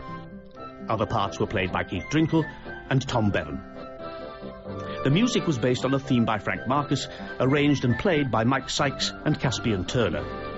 The play was adapted for radio and directed by John Tidyman. Death, Fire and Life by Arnold Bennett. Dramatised for radio by Peter Mackie, with Roger Hume as Mr. Curtenty and Terry Malloy as Arnold Bennett. Death, Fire and Life.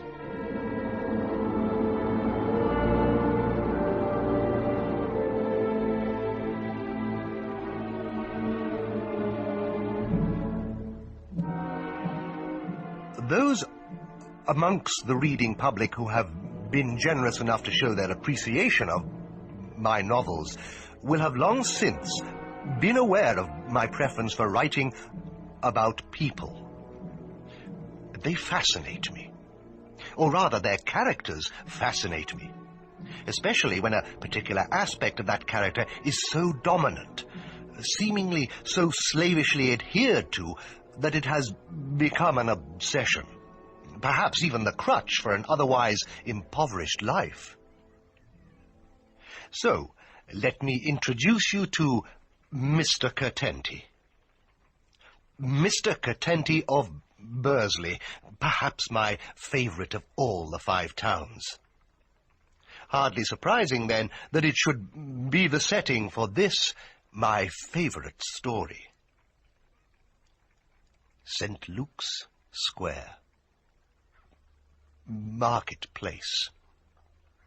The creaky old tram that rumbles past the Wesleyan Chapel, along Duck Bank and out towards Hanbridge.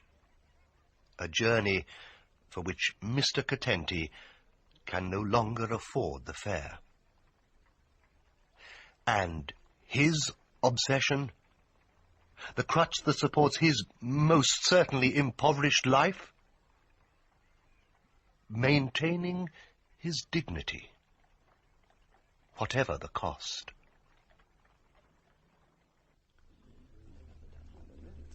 Oh, Harris's. That's where it was. Harris's factory. I am right, aren't I? I beg your pardon? I knew I'd seen you before. Harris's, I said, soon as you came in. I'll put a name to you in a minute. I'm sorry, I don't seem to remember. Night watchman, weren't you? Of course you were. Used to pass you at the gate when I was on earlies. Oh, come on. It's on the tip of me tongue.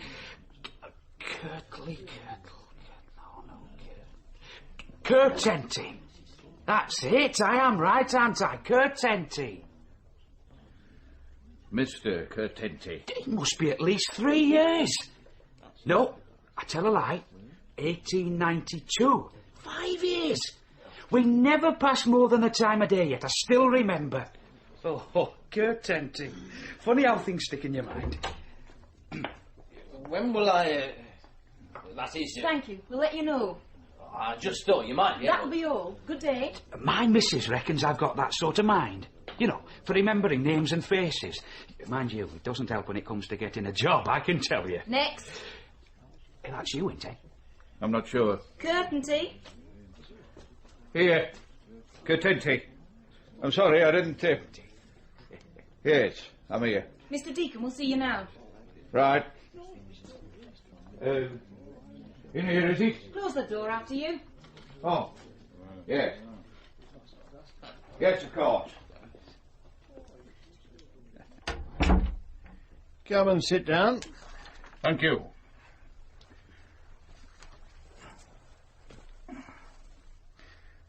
Turned out quite nicely, after all. Curtenty, isn't it? It is, Mr. Deacon. Right, let's see then. It doesn't say how long you've been out. 12 months. 12 months almost to the day. Dismissed, were you?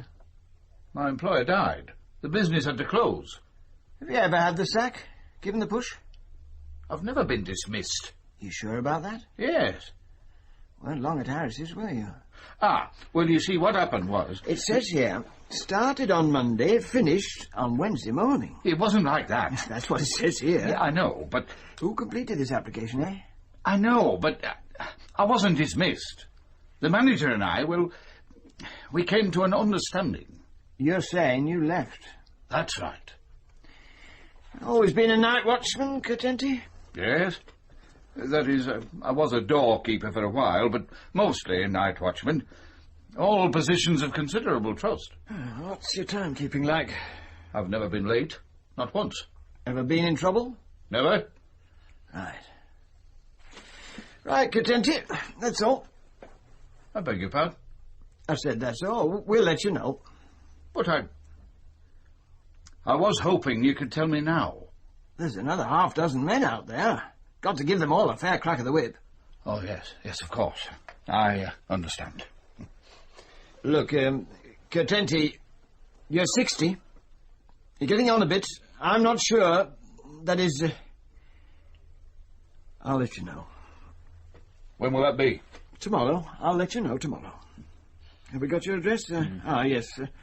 I'll let you know tomorrow. I'll be in. As you like. Tell Miss Jones to send another in. Right. Thank you, Mr. Deacon.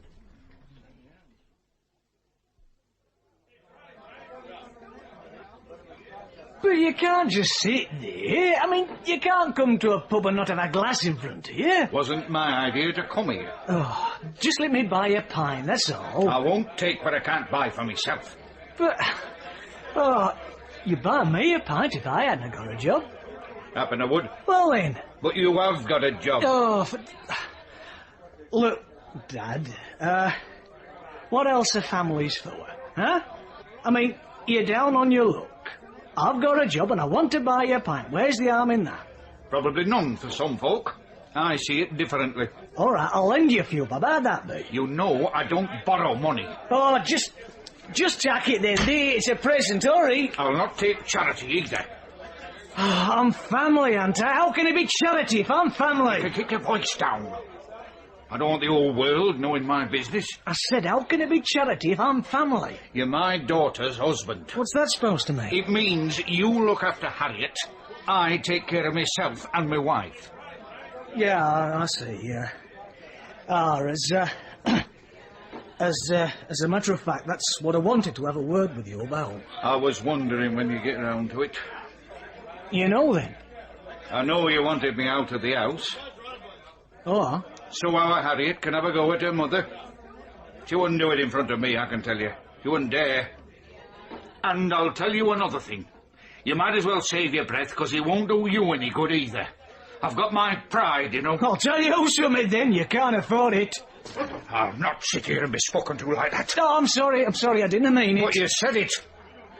You're all the same, you youngsters. Just because you've got a job, you think it gives you the right to say whatever you like to folk. You're all the same. I said I was sorry, didn't I? All right. Well, say no more about it. What about this other business, then? What about it? You going to listen? I'll listen. But it won't do any good. And it won't do Harriet any good either. We're not moving. We want you, when Harriet's mother, we want you to come over to Longshore and live with us. We've got the room and, well, you'll be all right. There'll be enough to eat and everything. I know what you're going to say, but you're wrong. It's not charity. It's just looking after your family. And when you're on your feet again, when you get a job, well, you'll be all right, won't you? Well? You don't understand, do you? When I was your age, I'd rather have walked 5 miles to my work than take a penny I hadn't earned. You just don't understand. You all come then? The only way I'll ever leave that room, my room, is feet first. I can well believe it. We'll see. Yeah, we will and all. Let's hope your wife's got more sense. That's another thing you wouldn't understand. Loyalty. I don't suppose it counts for much these days. Oh, we'd best be getting back. I think perhaps we had. Well, let me tell you this. Harriet's mother and I have been wed for more than 30 years. We've had our fair share of good fortune, and we've had to tighten our belts on more than one occasion, I can tell you. But we've always stuck by each other. So don't expect her to go running off to Longshore just because things aren't quite as rosy as they could be. You don't know what you're talking about. Never known bad times, have you? Always throwing your money about like you own the place. Oh, it's a good job there's been enough to throw your way this past year. What's that supposed to mean? You know full well what I mean. You're talking in riddles. Don't call near enough 10 bob a week a riddle. Did you think your missus fancied in the street or something? I don't know anything about that. You know that's from her to me, don't you? I've got to keep dipping into my pocket when you've probably got more put by than most. What are you talking about? You know what I'm talking about. Don't tell me you haven't put something by for a rainy day. How dare you talk to me like that? I'm not sitting here to be talked to like that. All right, it don't matter. Sit yourself down. I don't choose to. I go where and when I please. And don't you forget it. Oh, for crying out loud. I'm sorry, all right? But it was too late for an apology. Not that there was need for one, in fact, for what had been said in the heat of the moment had come uncomfortably close to the truth. For it can hardly be surprising that such a prudent man as Mr. Curtenty should have managed to accumulate £20 for the last emergencies. A sum that had been maintained in reserve throughout a year of deprivation and humiliation. And he had lied about it for that year, too. More than that year, even, for no matter how terrible a plight you may be in, it is always possible to conceive yourself in a still worse plight. That £20 was Mr. Curtenty's bulwark against the imaginable worst, the fear of which had plagued him for 40 years.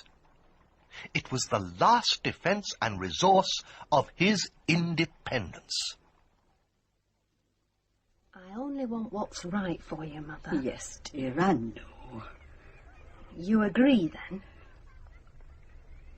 Well? That'll be your father. Oh, I'd better be going. Don't think too much of him. He does his best. It's just not enough, is it? It'll be all right, you see. Oh, if only he weren't so... Oh, Mother. I know, dear, I know. Harriet. I was just leaving. You don't have to go on my account. I've said everything that has to be said. I don't doubt it. Your husband's downstairs. Goodbye, Mother. Take care of yourself. I will, dear. I'll see you on... Good night, Father. Good night.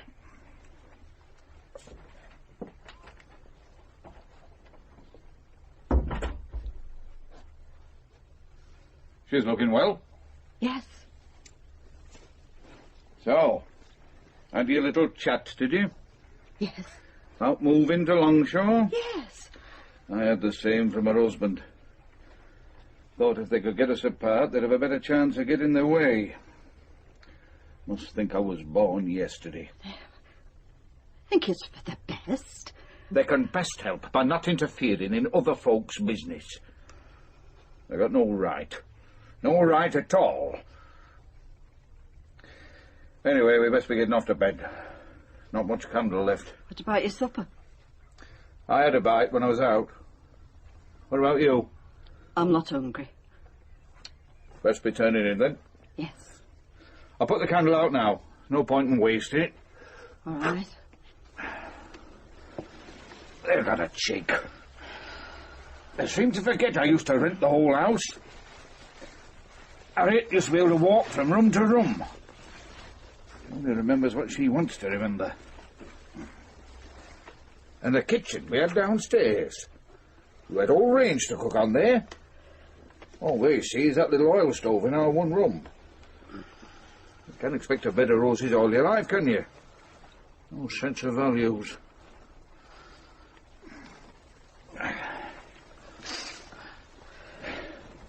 Harriet's husband. He's only a miner, you know.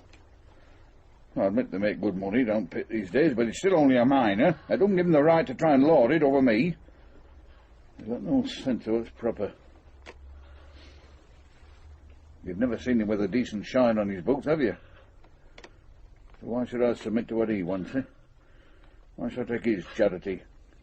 Tell me that.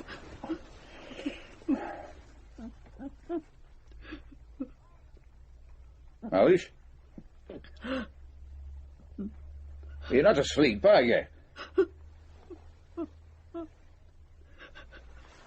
What is it? Are you not well? I'll be all right.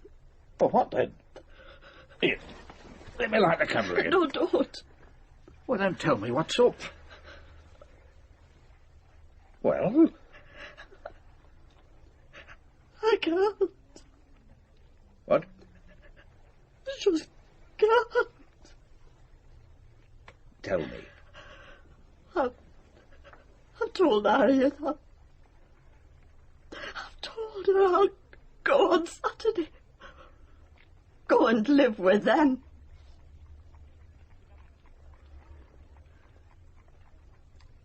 You'll be going without me.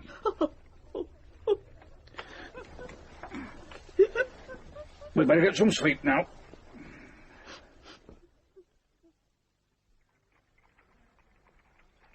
In his own dignified way, Mr. Curtenty felt sorry for his wife. His young, ingenuous, long-suffering wife. Not really young, of course, for she was the mother of a mother. But he, at 30, had married her at 19, and to him she had always remained curiously young.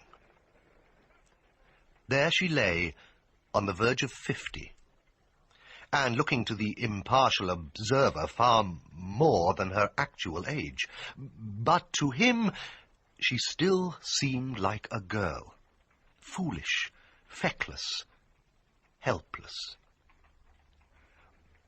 But despite the affection which he had for her, she still intended on that coming Saturday to migrate to her daughters at Longshore, whether he went or not. Unless he yielded, she meant to leave him. It had come to that. Alice?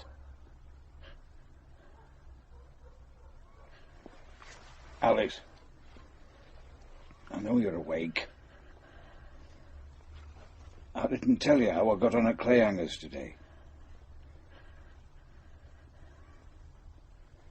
I could be all right there.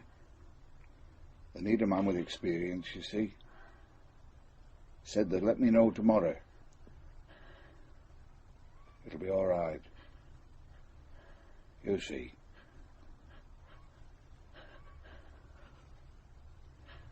I just thought it. I'd tell you.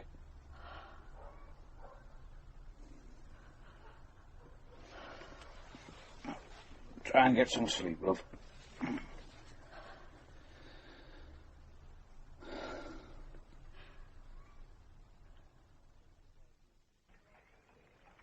He stayed in their room all of the next day, Friday, waiting for the man from Clayhangers to call. He never came. Mr. Curtenty knew that his wife would be wondering, and Harriet would be wondering, and Jim would be wondering what the obstinate, secretive old man would do, what would happen. He alone knew what would happen. But it was not until 6 o'clock that evening that he started to put into motion the chain of events that would make them wonder even more. Where are you off to? Just thought I'd get a breath of fresh air. Oh.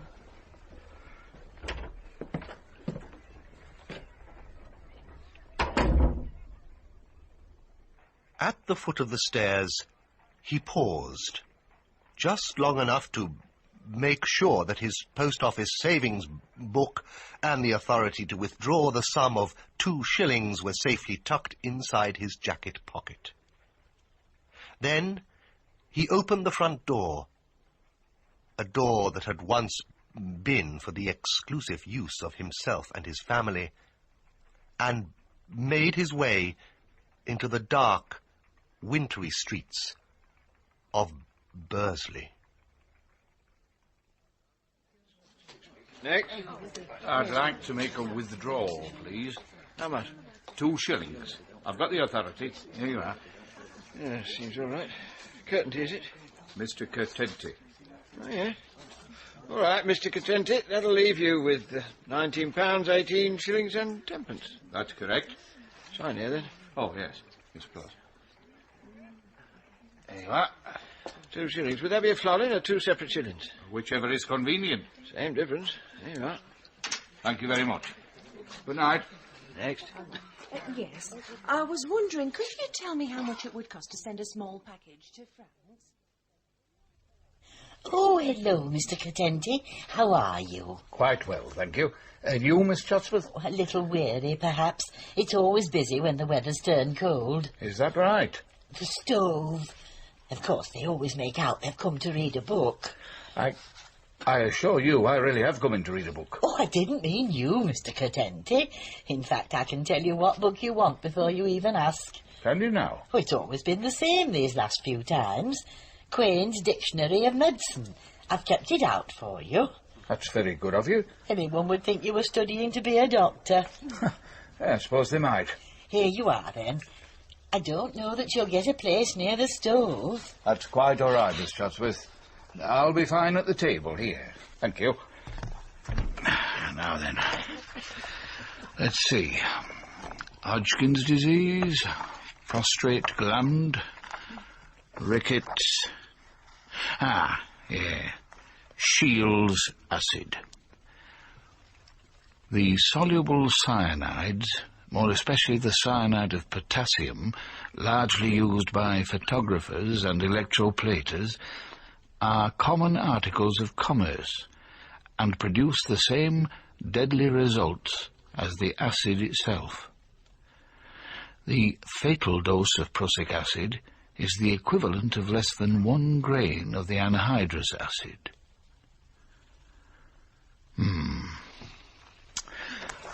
Right.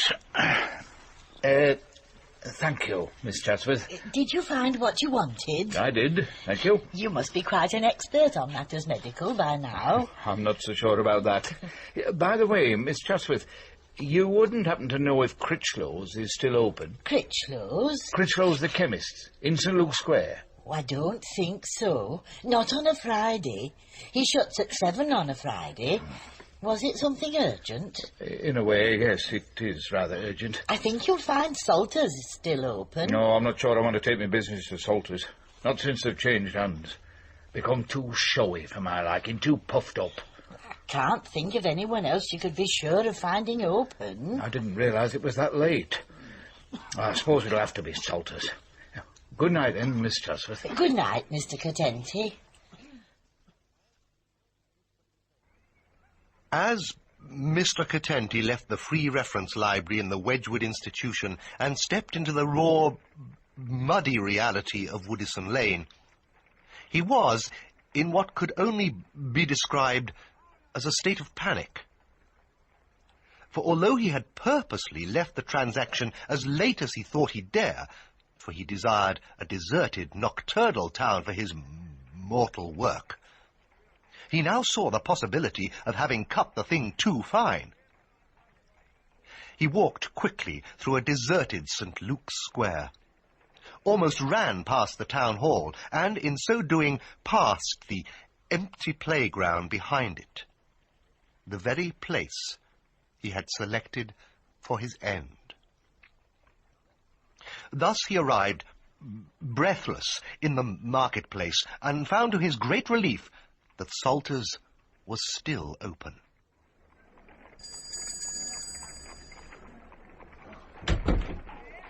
Can I help you? I'd like some Shields acid. Oh, yes. Photographic work, is it? That's right. How much do you want? Well, I hadn't really... A smallish bottle will do. Half a pint? I don't know. Hadn't really thought about it. There. That's half a pint. Yes, that'll do nicely. You'll have to sign the poisons book. As you like. Mrs. Woods Hartley, how nice to see you.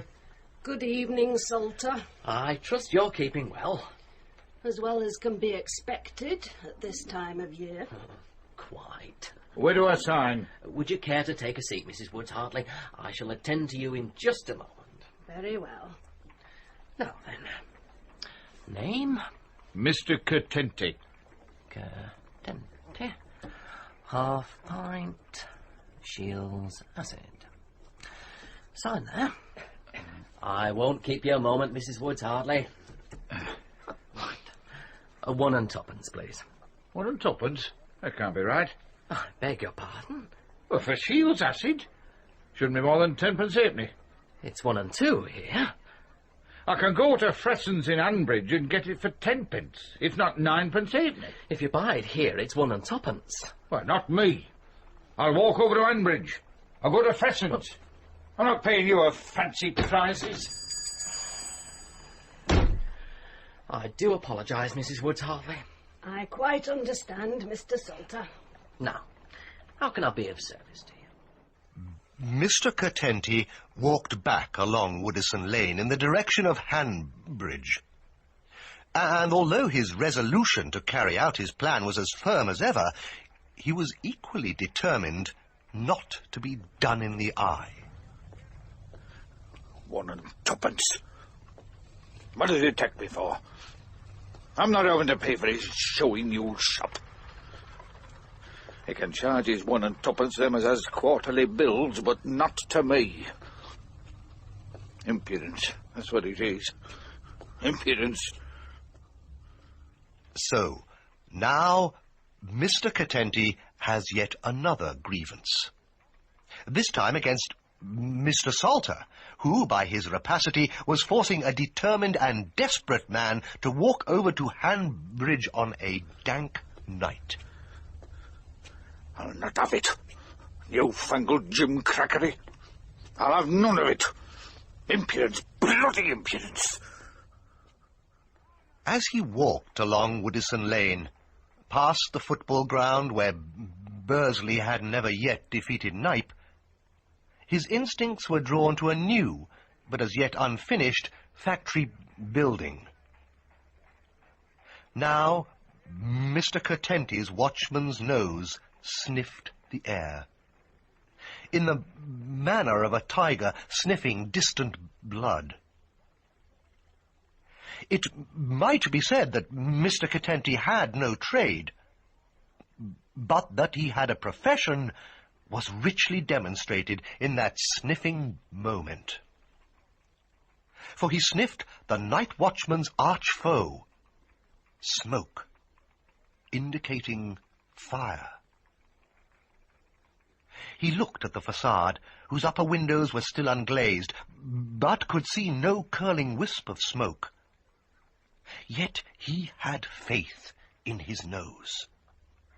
And his nose was justified, for when he went to the side of the building, the side that any casual passer-by in Woodison Lane would not see, he observed smoke meandering furtively, ominously, from a first-floor window, and his eyes detected a faint glow from within. Now, Mr. Curtenty was gloriously alive, professionally inspired, and he knew exactly what he had to do.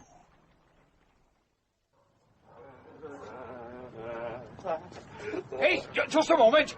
What's the matter? Have you seen a policeman? Have a what? A policeman. Have you seen one? A policeman? Oh, go on to bed. Here, you, lad. Wait a moment. What's up? I need some help. It's an emergency. What's happening? If it's what I think it is, I'll need you to give me a hand. There's a shilling in it for you. All right, then. What's your name? Billy Webster. All right, Billy. Just wait here. I won't be long. Now, don't go away. I won't.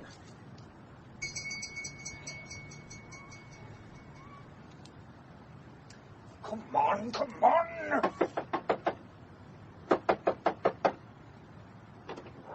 You're in a hurry, aren't you? Have you got the telephone here? What's it to you? Haven't got time to argue. Is the telephone here or not? What if it is? You can't use it. I don't want to use it. Look, just go and tell your master or mistress as Croft's new factory is on fire.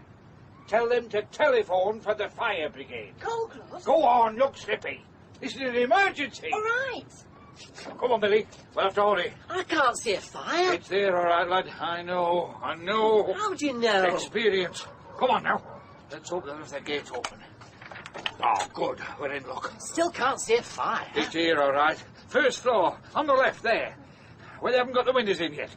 Can you see it? I can see smoke. Fire hasn't got much of a hold yet, but we'll have to hurry. Over here. Quickly now. What are we going to do? Just do as I tell you, it'll be all right. You'll see. There's some buckets there. Bring two over here. Hurry now. Where's water? We don't need water. Just get some of this sand in. Quick as you can. Is it for a fire? Yes, that's best thing. Bring it from me. You all right? I think so. Can you lift it? I'll manage. That's the ticket. Follow me then.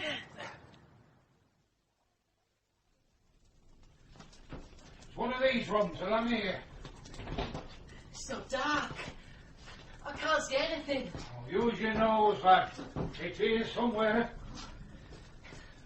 Perhaps it's gone out. Not by itself, it wouldn't. Here it is. Billy! Come in. In here! You were right. It is a fire. It's not too bad. We're in time. What should I do? You stay where you are. Got to get this sand where it'll do most good. That's it. You see? A bit more there. That's got it worried, all right? You all right, mister? Oh, yes. Yes. It's going out. Oh, not much more now. Give me your bucket. Here you are. Look, over there. There's a bit just starting. I see it. There now. That'll teach you. And a bit more for you. And you. Shall I fetch some more sand? No, I think we'll be all right now, lad. There's still some burning. Nothing to get worked up about. My jacket will take care of that. How do you think it started? Same ways it always starts. Carelessness, that's how. Negligence. I've seen it before. Workmen must have lit a fire in the grate there. They'd have kept warm enough if they got on with what they were being paid for. Then when it was time to go home, they didn't put it out properly, did they? If it hadn't been so damp, the whole place would have been ablaze by now, I can tell you. Good job you were here. Yeah, I suppose it was. Are you fireman?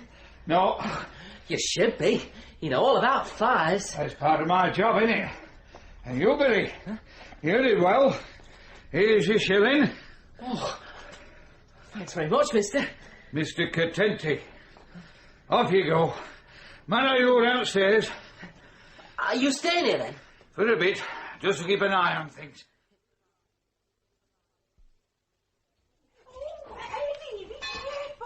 Keep the torch steady, Jack. Do my best, old boy. Bit narrow these stairs. I told you there was no one here. I hope this isn't someone's idea of a joke. I can definitely smell smoke now. So where's the gate? Perhaps they've been and gone. I hope not. I was looking forward to some excitement. Oh. You can smell the smoke in here, all right? Bring your torch, Jack. Where are you? In here. Hurry up. Oh, Jack, we can't see a thing. Oh, sorry, old girl. Urgent business elsewhere. Hey, aye. There's been a fire here, all right. Here's that torch. Pity we didn't bring two. I just want to see... Yes, I thought so. Who the devil are you? Good Lord. I said, who are you? I'm Mr. Contenti. Are you with the fire brigade? I'll look after this, Jack. I think they're talking to someone. One of the firemen, I expect. You'd better tell me what you're doing here. Making sure the fire didn't start up again. Eddie, Oh, hello. Good evening to you. So there has been a fire. Well, where's the brigade, then? They haven't turned up yet. Well, you'd better tell me about it. I'd like to know who I'm talking to. Colclough. Edward Colclough. Oh, Eddie, don't be so pompous. I knew we should have left you two behind. Eddie Colclough. I'm the owner. Or I will be if it ever gets finished. What happened then? I was passing and I smelled smoke. Then I got someone with a telephone to get the fire brigade. Dr. Accrington, he called us as well. Then I came in your gate and just followed me nose. Someone brought me up here. I say, look at the charring on these timbers. We needed a lot worse than just charring, I can tell you. So who put it out, then? I did. Oh, Lord. You mean... You put it out by yourself? Well, there was a lad helped me carry the sand up. Then I stayed on to make sure everything was all right. Damn good job, too, I'd say. I think you're jolly plucky, aren't there, Eddie? Yes, you did very well. Here's a sovereign for you. Thank you very much. I don't know how you could smell smoke from the street. I didn't. Well, me neither. Oh, you wouldn't unless you were used to it. Is that your line, then? Yes, it is. Sort of night watchman, are you? I am a night watchman. Good job you were passing. I knew what to do. Who do you work for, then? I'm playing just now. What do you mean, playing? It means I haven't got a job. I'm out of work. Oh, that can't be right. I see. What did you say your name was? Mr. Contenti. Well, look here. This place isn't finished yet, but I'm going to need a watchman. And the sooner the better, that's clear. Do you want the job? Well, yes, I do. Start as soon as you like. Right. Meet me here in the morning. 10 o'clock. We'll sort it out then. All right, thank you. Thank you very much, Mr. Colclough. I say, you jolly well earned. Here. Would you believe it? Fire brigade's here. Only 30 minutes late. I'd better go and have a word with them. Do you mind... do you mind if I tell them? Of course he doesn't mind. You do that, Mr. Contenti. You do that. Yes. Hey! Yeah, up here! It's out! The fire's out! So you can take your sprinkling machine back again. I'm telling you, the fire's out!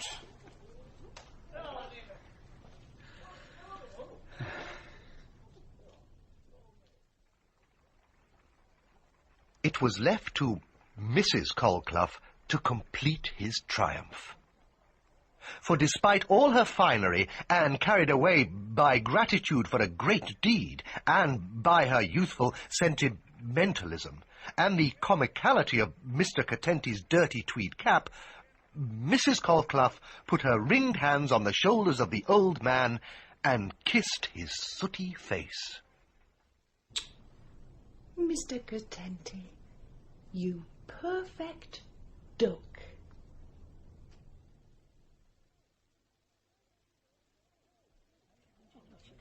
Hey, you! No bottle beer unless you're eating. I'll not have it. It's all right, Mrs. Thorpe. It's only all right if you're eating. Table over there. I'm not eating here. I'm taken out. I don't believe it. Mr. Contenti? That's right. It must have been a year or more. But look at you. Look at your face. What have you been up to? Putting out a fire. Crawling up a chimney, more like. I've never seen you like this before, Mr. Contenti. Bit of dirt never hurt anyone. Well, if folks can't recognise you, you can't go home in that sort of state. What'll your wife say? She'll be pleased enough to see me. She won't thank me for letting you walk the streets like that. You just go through to the back and wash up. You know where the sink is. But Mrs. Thorpe... You just do as you're told. And you can leave that bottle here. All right, then. You take care of it, though. Get on with it. It's going home with me. Along with 2 portions of fried fish. The best you've got. Hear me? The very best you've got. It was the heavenly odour of the fried fish that first caused Mrs. Contenti to dream a delicious dream. Then she woke. And as her senses gradually brought her back into the sphere of reality, she opened her eyes and saw her husband bending over her, candle in hand. The memory of Mrs. Colclough's kiss was now the chief thing on Mr. Curtenty's mind. It somehow thrilled him. And it somehow took 30 years off Mrs. Curtenty's age. He wanted to bend down and embrace her, but was prevented by an unconquerable complex that held him fast and told him not to be ridiculous. Come on, lass. Wake up. I want to put this blanket round your shoulders. Where have you been? I was worried about you. Just out. Oh, it's Saturday tomorrow. Yes, I know. Will you be coming with me to Harriet's? I most certainly will not. I don't want to go without you, but they'll make me. I know they will. You won't have to. I've got a job. I have. So just you wake up smartish and get this fish under some plates. Mrs. Curtenty raised herself on her elbows and kissed him. She had no forbidding complex. The kiss was what he wanted. The second in an hour, and the second in perhaps 6 months or more. And the lips were as cool and fresh as Mrs. Colclough's. But it was a kiss that had a quality mysteriously surpassing that of Mrs. Colclough's. Mr. Curtenty felt himself obliged, for form's sake, to show impatience at the salute. Watch out, lass. You're shaking candle grease all over the bed. Nevertheless, it was he who adjusted the blanket around his wife's exposed arms and neck. There. Oh. That's better. Now, let's have that fish. Oh.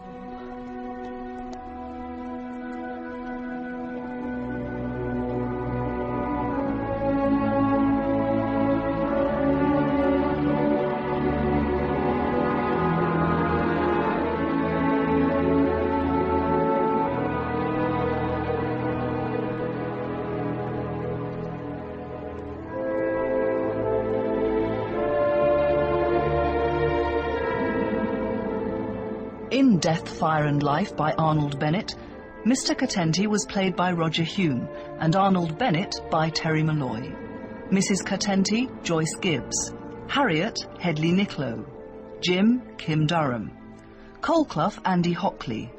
Billy, David Lerner. Deacon, Simon Carter. Miss Chatsworth, Pauline Corey. Mrs. Colclough, Marion Kemmer. Miss Jones, Susan Jeffrey. Other parts were played by members of the cast. Dramatised for radio by Peter Mackie, Death, Fire and Life was directed by Philip Martin.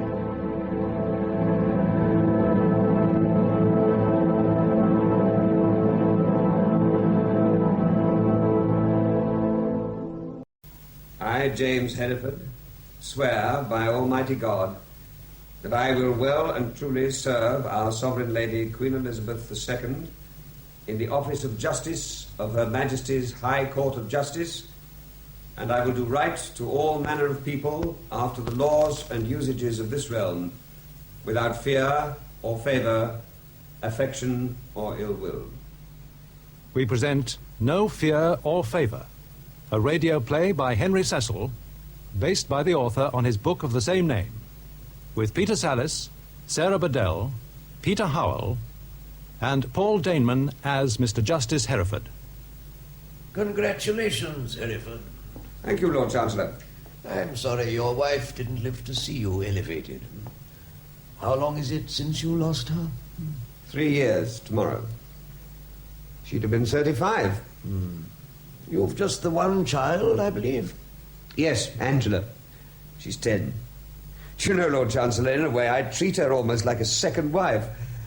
I actually asked her whether I should take this job. I'm glad she approved. She didn't. She said I was too young. But I argued her out of it. Good for you. I hope you'll enjoy your work. The most difficult part will be sentencing.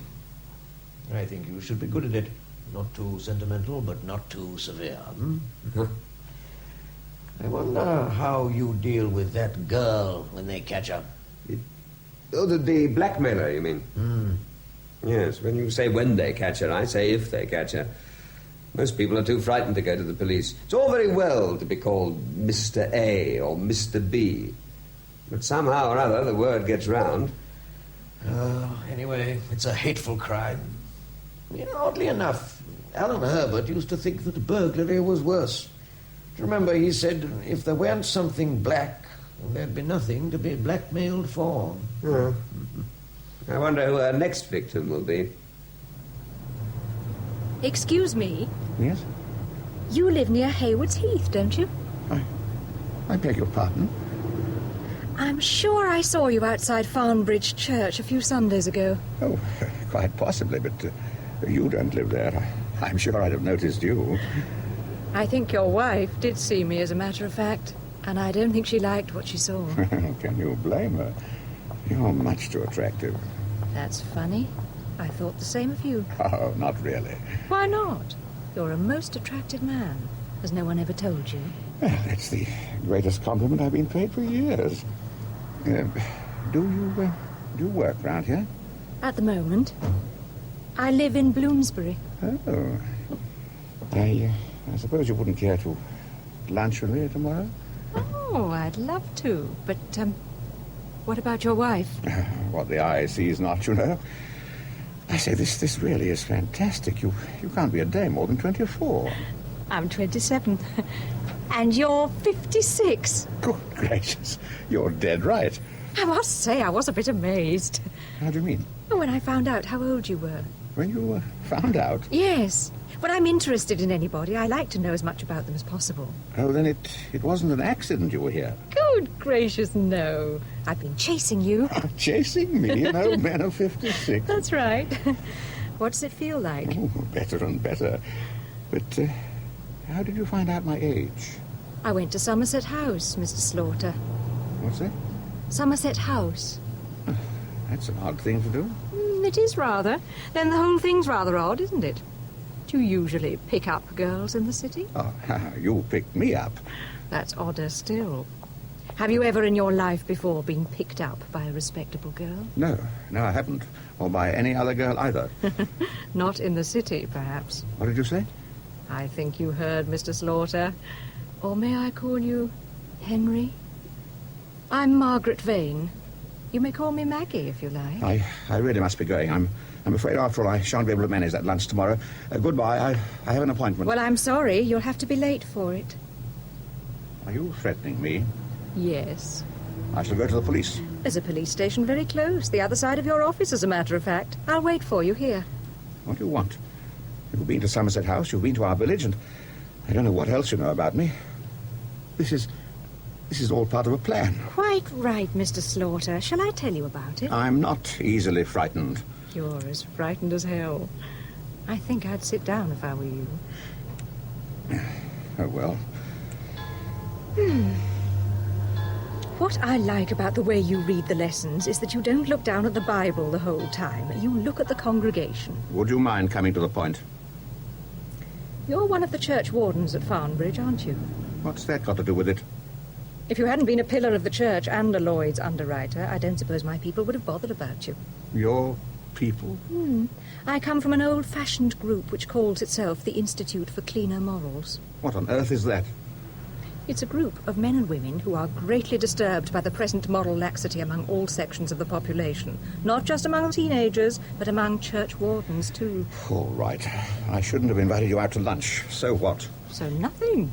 If that's all there was to it, my people wouldn't have worried about you. They're quite broad-minded, you know. Then what do they want of me? They think it's a bad thing for a person to preach one thing and practice another. I don't preach. Not perhaps actually preach, but your duties as a church warden are hardly consistent with visits to sleazy striptease clubs and picking up prostitutes. You've been following me. Of course. Everywhere. You've made a mistake. You've mixed me up with someone else. That could easily happen. It could. Well, then... Oh, I'm very thorough, Mr. Slaughter. And a keen photographer. Want to see one of my colour prints? This is rather a good one. What do you want? To make you a disciple. And that's all?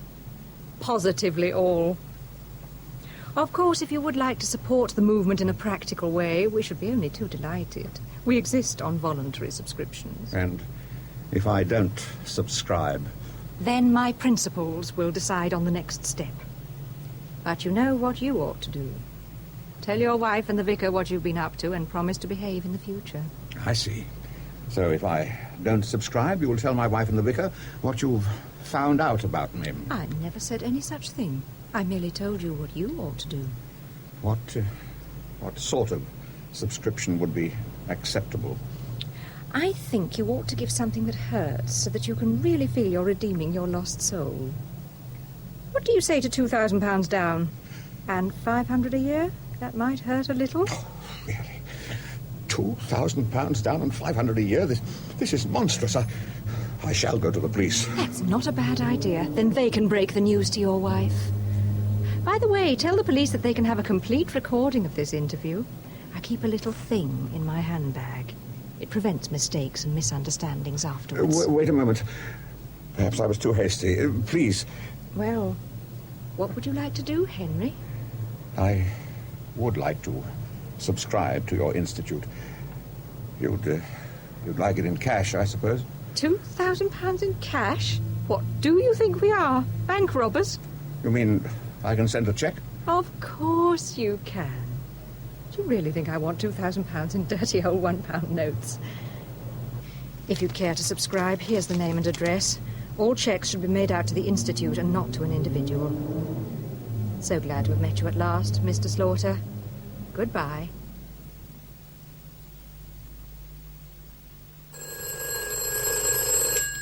Yes, sir? Please ask Inspector Drew to come and see Superintendent Brookside at once. Very good, sir.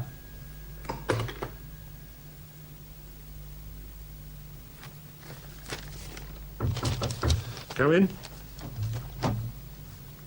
Come and sit down, Drew. I want to have a word with you about these blackmail cases. There must be a huge organisation at work, masterminded by a villain I'd give a great deal to catch. What's the score at the moment?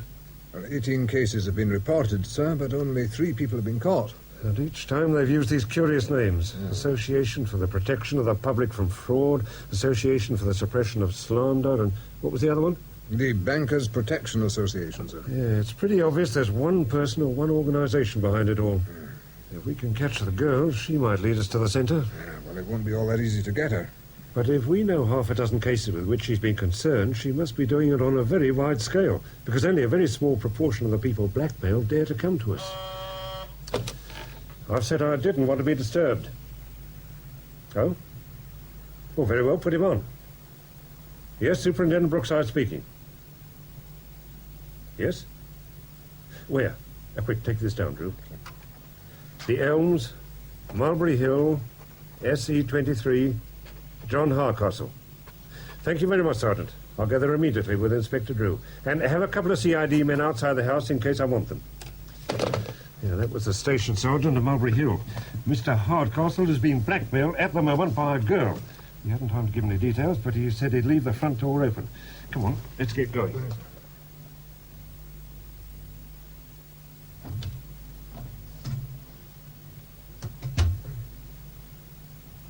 You did say you like your coffee black. Oh, thank you very much, Mr. Hardcastle. Now, tell me, Miss Vane, why did you come here? My wife might have been in. I know she isn't. She's away for the weekend. Someone else is here, though. Someone of whom my institute very much disapproves. And you'll tell my wife about her unless I subscribe to the institute? Oh, Oh, that's entirely a matter for my principal.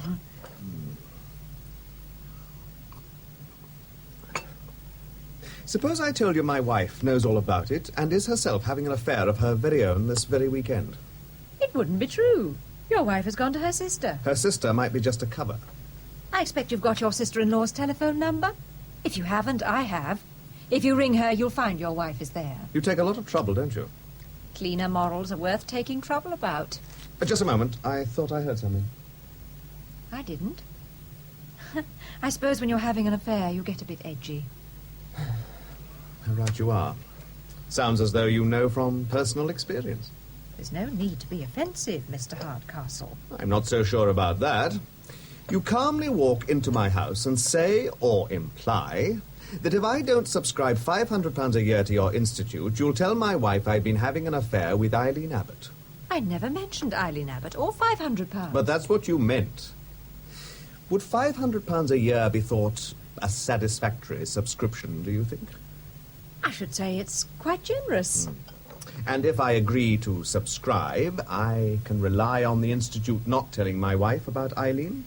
I can only tell you that I report everything you've said to my principal. May I ask the name of your principal? Certainly. As a matter of fact, it's Jones. I suppose you couldn't give me any idea where I can contact Mr. Jones? After all, you're only an agent, and if I'm to subscribe £500, it's reasonable that I should meet your principal. Certainly you shall. I will take you to him myself. Really? Yes, really. Then perhaps we could all go together. I am Superintendent Brookside, and this is Inspector Drew. Oh, dear. This is rather awkward. Mr. Jones doesn't like police officers. I took one to him a few months ago, and he was quite upset. What is your full name, please? Why do you ask? Because I'm proposing to arrest you and charge you with blackmail. Oh, I shouldn't. Really, I shouldn't. You'll now kindly come with me to the police station, and I must warn you that anything you say may be taken down and given in evidence. All right, let's get going. I assume you have a car? This way, please. Inspector, would you take a full statement from Mr. Hardcastle, please? Very good, sir.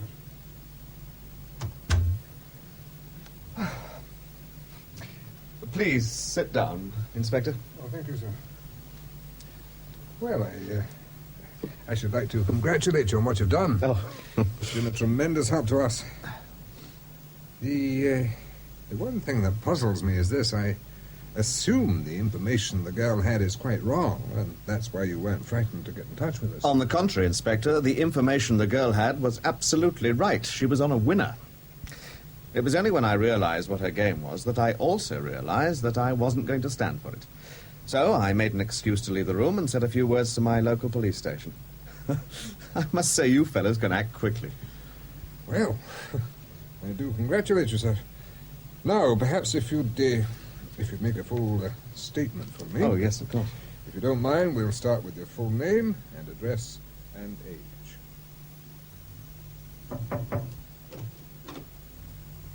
Come in, Drew. Well, that was a bit of luck, sir. I've got Hardcastle's statement all done. I suppose the girl's safely locked up? No, she's gone home. Gone home? Yes, I think I may have been a bit hasty. Hasty, sir? But you had ample evidence on which to charge her. It was open and shut. Perhaps you'll leave me to judge what is open and what is shut. Oh, I see, sir. You hope she'll lead you on to somebody important. Have you put a tail on her? No, I have simply let her go. As I said, I think I acted too hastily. Well, I don't understand it, sir. There are a lot of things we don't understand about this case, Drew. It's going to be a long job, but we'll sort it out in the end. Don't you worry.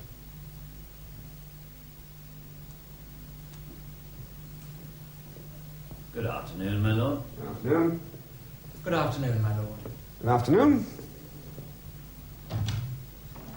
Good afternoon, Frank. Oh, good afternoon, sir. I'd like to get started promptly. Is everyone ready? Almost, sir. Mr. Stokes is still in the robing room. He'll be ready by the time you are. Thank you. Sir. And, what'll you give this fellow? 20 years? He's not been convicted yet. Well, you see that he is, sir. Nearly everything depends on the evidence of one witness.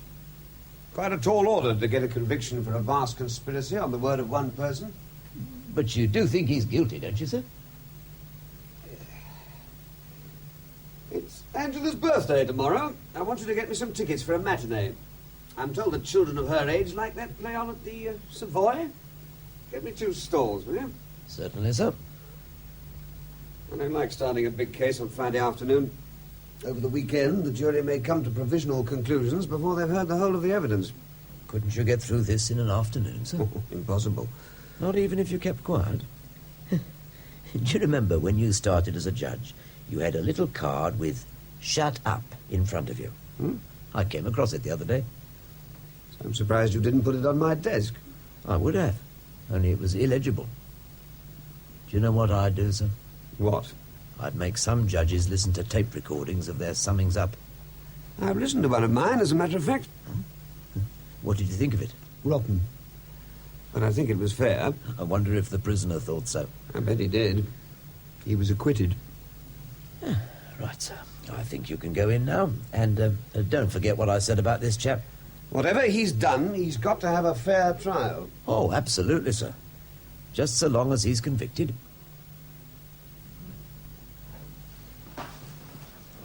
Silence and call. Members of the jury, are you all sworn? We are. Members of the jury, the prisoner Clifton Ledbury is charged with one offence, namely conspiring between the 1st of January 1970 and the 1st of January 1974 with Albert Jones, Cyril Nottingham and other persons unknown to blackmail Henry Slaughter, John Hardcastle and other persons unknown. To that charge he has pleaded not guilty, and it is for you to say, having heard the evidence, whether he be guilty or no. My lord. Yes, what is it, Mr. Foreman? Might the jury have some paper on which to make notes, please, my lord? Certainly. See to it, please. Mr. Very good, my lord. Thank you, my lord. Yes, Mr. Stokes. May it please your lordship, members of the jury, I appear in this case for the Crown, and the defendant has elected to defend himself. This is a very serious charge. You're quite sure, Mr. Ledbury, that you are capable of conducting your own case? I don't know a great deal about the law, my lord, but one thing I do know. You only need a lawyer's help if you're guilty. I am not. Very well, then. You may sit down. Ah, thank you, my lord. Members of the jury, you have heard that this is a case of blackmail, and I may tell you that a worse case of blackmail has never before been tried in these courts. Members of the jury, the prosecution say that the accused is the head of a vast organization. All over the country, there are men and women who collect information about other people, information which can be used to blackmail them. Anyone who knows something to the detriment of somebody else can go to a collector and sell it. Now, there are at least 100 of these collectors. And who is responsible for setting them up? The accused. Now, you've heard the names of Jones and Nottingham mentioned in the indictment. Jones, who was in charge of the collecting side, Nottingham was in charge of the blackmailers. Just think, members of the jury. Anyone who knew, for example, that a man was deceiving his wife could go to one of the accused's henchmen and sell the story for anything from the price of an expensive dinner to that of a colour television set. The result was that pretty well no one in the country was safe. Members of the jury, is there not at least one of you who might be prepared to pay to prevent certain information reaching someone you know? Mr. Stokes, don't overdo it. We are all sinners, but I can't think of any information which could be used to blackmail me. And I expect the members of the jury are in the same position. I think you should apologise to them for suggesting that one of them is a scallywag. I do apologise, my lord. Members of the jury, none of you is a scallywag, still less his lordship. Please don't be funny, Mr. Stokes. The reason I intervened was because, in a sense, you were threatening the jury. Let this man go free, you were almost saying, and see what happens to one of you. I'm sorry, my lord. Now, members of the jury, I will tell you how the accused was finally unmasked. A courageous young woman, Miss Margaret Vane, agreed to be infiltrated into the blackmailing army in order to find out who was behind it all.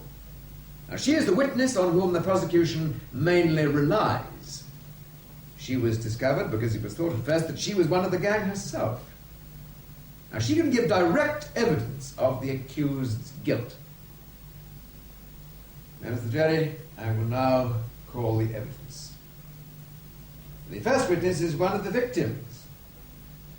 With the lordship's permission, I will call him Mr. Z. Mr. Z. Mr. Z.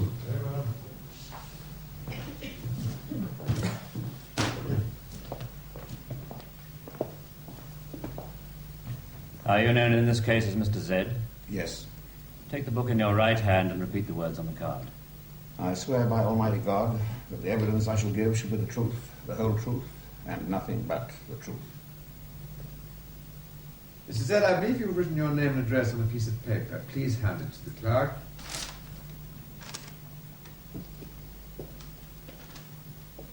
I think you're a Lloyd's underwriter. I am. Are you also a church warden? That is so. About 9 months ago, do you remember getting into conversation with a young woman outside one of the city churches? I do. What took place between you? We started talking, but before long it became quite plain that she had been following me about with the object of blackmailing me. What was the nature of the blackmail? She threatened to tell my wife and the vicar of the church where I am church warden that I had been out with prostitutes, unless I paid £2,000 cash and $500 a year to a society which she called the Society of Cleaner Morals. Usher, please bring in Miss Vane.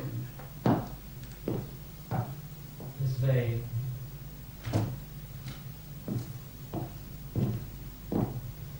Is that the woman you saw? It is. Thank you, Miss Vane. When she went away, what did you do? Well, I intended to go to the police, but I was frightened of the consequences.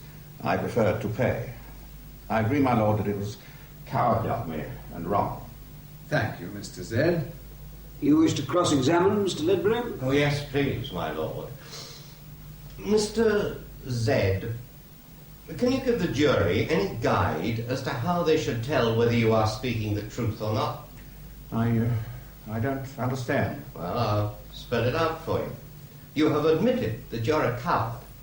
In addition to that, you're an adulterer, a liar, and a hypocrite, aren't you? Well, this is mere abuse, my lord. My lord, is it not relevant to the question whether the witness is telling the truth if he is a coward, an adulterer, a liar, and a hypocrite? I can't rule out the question, Mr. Stokes. There were 4 questions in one. Oh, thank you for pointing that out, Mr. Stokes. I'll ask them one by one. Are you a coward, Mr. Z? I was in this instance. Are you an adulterer? Must I answer that question, my lord? I'm afraid so. Then the answer is yes. Are you a liar? In what respect? Have you told your wife lies about your whereabouts from time to time and about what you've been doing? Yes. Are you a church warden of your parish? And do you sometimes read the lessons in church? I do. In that respect, therefore, are you not a hypocrite? I believe in my religion. Does your religion teach you that thou shalt not commit adultery? Yes. The lesson doesn't seem to have been very satisfactorily learned in thy case. Mr. Ledbury, if you make any further offensive comments, I shall stop your cross-examination altogether. Yes, I'm sorry, Lord. Yes. Do you hold yourself out to your fellow parishioners as disapproving of adultery? I've never discussed the matter. But isn't it implied by your acting as church warden, reading the lessons, taking the collection, and so on? I suppose it may be. Then are you not a hypocrite? No doubt you think I am. I'm afraid I do. Now tell me, would you believe the word of a man who was an admitted coward, adulterer, liar, and hypocrite? You needn't answer that question, Mr. Z. It's for the jury to say whether they believe him or not, and the jury will judge the case on the evidence of both sides. Tell me, Mr. Z, have you ever seen me before? No, except at the magistrate's court. Have you any reason in the world to think that I had anything to do with your experiences, except that you see me in the dark? I've been told... You mustn't say what you've been told, Mr. Z. Mr. Z, apart from what you've been told, can you think of any reason in the world why you should be called as a witness against me? No, I can't say that I can. Then why on earth were you called? It's a matter for the prosecution what witnesses they call. My lord, I called this witness for two reasons. First, to give the jury an example of how this trade was plied. And secondly, because it links up with the evidence of another witness. No further questions? Very well then. Call your next witness, please, Mr. Stokes. Miss Margaret Vane. Margaret Vane.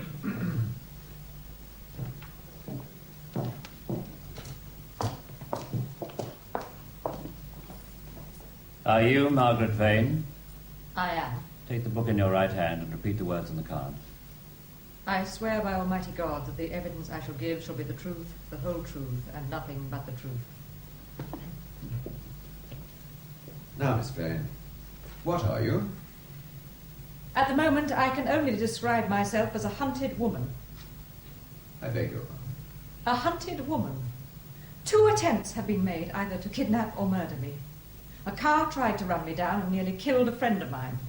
I'm under constant police protection. Miss Vane, please confine yourself to answering the questions. I'm sorry, my lord, but I want you and the jury to know my position. Are you suggesting that your situation has anything to do with the accused? Of course I am, my lord. If he can get rid of me, he's a free man. Miss This Vane. man and the people in his employ will stop at nothing. Miss They would Vane. even get at you, my lord, if they thought they would do any good. This is most unfortunate, Mr. Stokes. Mr. Ledbury, do you now ask for a new trial before another jury? Huh? Oh, no, thank you, my lord. No, this young woman's little outburst doesn't disturb me in the very least. Nor will it worry you or the jury when you've heard a bit more about her. I think you ought to know before you go on with the case that she used to be a professional actress. Is that correct? Yes, my lord, for a short time. Well, we don't want any histrionics here, please. Thank you, my lord. So much for the hunted woman, members of the jury. Go on, please, Mr. Stokes. When were you an actress, Miss Vane? When I was 20, for 5 years. I finished about 7 years ago. Yes. And since then?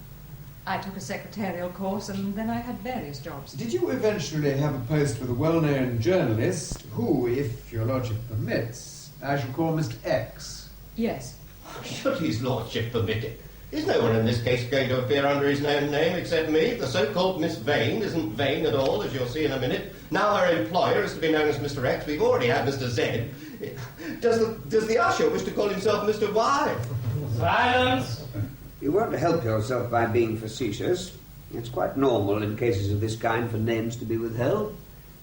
Kindly go on, Mr. Stokes. Was it your employment with Mr. X which brought you into contact with this case? Yes. Mr. Stokes, why are you not calling Mr. X as a witness? My lord, because there's no admissible evidence that he can give. Very well. Miss Vane, why did Mr. X employ you? He wanted to find out who was behind all these blackmail cases, and he asked me if I would help. I said I would. He said that the man whom he suspected had a highly respectable front and that there was no evidence against him. Did you formulate a plan of campaign? Yes. It was necessary to get someone into the organization. How did you proceed? Mr. X discovered a man who was one of the gang. He sent someone to him offering him information about me. In due course, I was approached and threatened with exposure. Instead of agreeing to pay money, I offered to provide information about various people. What people? Well, Mr. X gave me the names. And what happened? I'm afraid some of them were blackmailed, including Mr. Z. You mean they actually paid money to avoid exposure? Yes. Yes, I see. Go on, please, Miss Vane. Well, I started to become very valuable to the organization, and one day I became important enough to meet Mr. Jones. He was responsible for the collection of information. Why didn't you go to the police about Mr. Jones? Because Mr. X thought that if we went to the police about Mr. Jones, we would never get the real head. Did you ever meet the accused? Yes, once. Will you tell the jury the circumstances? I told Jones that I'd got something very promising against a cabinet minister. What I said was in fact quite untrue. Mr. X had invented it. Mr. X, the journalist, had invented it. Yes. As I hoped, Mr. Jones became very interested in this cabinet minister. Eventually it was thought important enough for me to meet the boss. I met him. Where? Mr. Jones took me to Hyde Park and pointed out a man. He said his name was Mr. Bennett and told me to go and speak to him. I did as I was told and went up to Mr. Bennett. It was the accused, Mr. Bennett or Mr. Ledbury, whichever you prefer. She's lying. Silence! When was this meeting with the accused? On the 11th of March of this year. Now, Miss Bennett, are you sure that it was the accused? Perfectly. I have already picked him out in an identification parade. Now, tell us the conversation which ensued between you and him. At first he talked about other subjects. Then he suddenly asked me if I knew this cabinet minister. I said, no, not personally.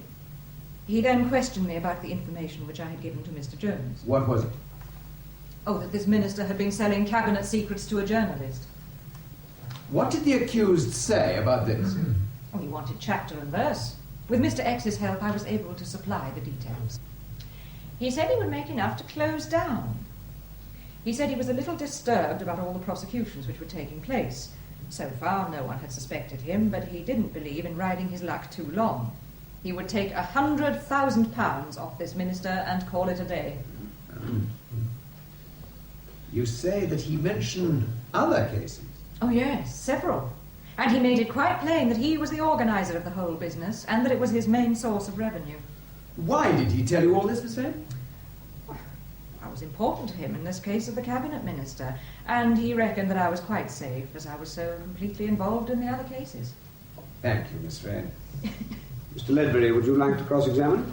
Yes, please, I would. Now, Miss Vane. Your real name isn't Vane, is it? Have I got to answer, my lord? Why shouldn't you? I've changed my name, and I'm not anxious for my family name to become known. Why not? Because the accused, if he gets off, or if he doesn't, his brother, could make things very unpleasant for my relatives. When did you change your name? When I agreed to help Mr. X. Does her name matter, Mr. Ledbury? I propose to show that this woman is a liar. Well? If she has convictions registered against her, I'm entitled to refer to them, aren't I? Certainly. Well, how can I tell if Miss Vane has, well, for example, been convicted of perjury if the conviction was under the name, say, of Smith? Have you ever been convicted for perjury under any name? Certainly not. Have you ever been convicted of any criminal offence under any name? Never, my lord. Not even a parking offence? Oh, well, yes, I have. And what about a customs offence? Trying to get a camera through? May I explain? My lord, I did once... Yeah, but I prefer you to answer the question.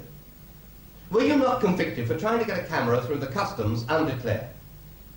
Yes, I was. Don't you know that that's a criminal offence? Well, yes, I suppose I do, but But I you'd sworn to the jury, didn't you, that you'd never been convicted of any offence? That wasn't true, was it?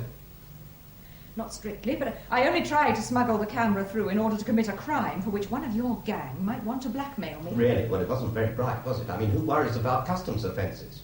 Do you mean by that, Mr. Ledbury, that no one would try to blackmail a person simply because of a customs offence? My lord, am I supposed to be cross-examining the witness, or are you cross-examining me? You needn't answer my question. Proceed with your cross-examination. Thank you very much, my lord. Now, Miss Vane, or Miss Smith, or whatever you'd like to be called, you mentioned my brother. What do you know about him? We believe him to be concerned with you in this blackmail. You've never met him? No. Unless, of course, it was my brother you met in the park. We look rather alike. It was you. But there's nothing physical about me that you can recognize, is there? Of course there is. I recognize you. But why shouldn't it have been my brother? You'd never seen him. How could you be certain? You are the man I met in the park. Have I a mole behind my left ear? Well, I didn't look. Have I a scar on the palm of my right hand? I've no idea. Well, let's say I have a scar and my brother hasn't. Well, here's my hand and there's no scar on it. I'm my brother. You've got the wrong man. Can I go now, my lord? Stop this tomfoolery, Mr. Ledbury. It's not tomfoolery at all. I'd like the witness to look at this photograph.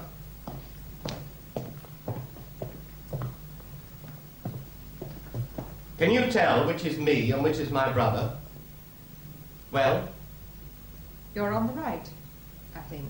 Think. The prosecution has got to prove it was me she met in the park. If you call your brother as a witness and he says it was he and not you who met Miss Vane in the park, the jury will, of course, have to consider that evidence. No, really, my lord, you don't expect him to come to court and ask to be prosecuted, do you? Miss Vane, have you any doubt that this is the man to whom you spoke? None whatsoever, my lord. In due course, Mr. Ledbury, you will be entitled to go into the witness box and deny it was you, if you wish. I know my rights, thank you, my lord. All right, well, let's leave that aspect of the matter for the moment. Miss Vane, how many people altogether did you blackmail? 7 or 8, I suppose. Have you ever been prosecuted for blackmail? No. But you are a persistent blackmailer. I behaved like one for a very good reason, but I'm not one. Didn't you realize that someone whom you were blackmailing might commit suicide in desperation? They were told the truth and repaid the money as soon as we could. Why not at the time?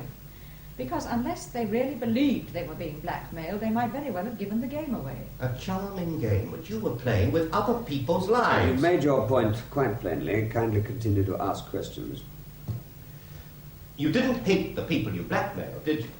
Certainly not. But you blackmailed them just the same. I wonder what you do to someone you hated.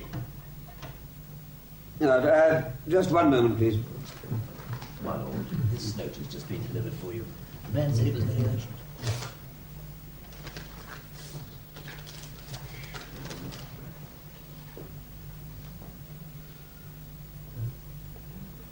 Frank,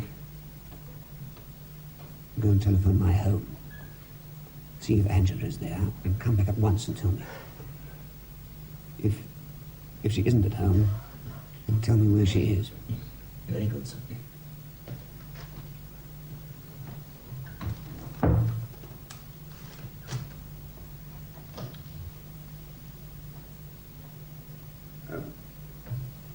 Go on, please, Mr. Ledbury. Now tell me, Miss Vane, how much money have you received altogether for your part in this affair? The newspapers paid me a fee of £5,000. £5,000? I was risking my life, and I still am. So you say. Suppose I'm convicted. Will you get any more? I was originally offered a fee of £5,000 with a promise of more if my investigations were successful. If I were sent to prison for 20 or 30 years, presumably you'd call that a success. 5 or 10 would do. So you want me to be convicted? Of course. There's nothing you'd like more. Oh, yes, there is. I'd like to see your brother convicted too. Oh, cut, we weren't both in the park with you. No, but I've no doubt you're in it together. He's behind the attempts to prevent my giving evidence. Have you proof of that? Unfortunately not. But you'd do anything to secure my conviction. I'd do anything lawful. But you've done unlawful things too, like smuggling. That's true. And blackmail. On the face of it, yes. Then how are the jury to know where you draw the line? A little matter of perjury, for example? Wouldn't you tell a lie to get me convicted? Just a moment, please. No, sir. Angela's not at home. Your housekeeper thought she'd be with you. The car called for her and the chauffeur said you'd sent it. Yes, sir. Thank you, Frank.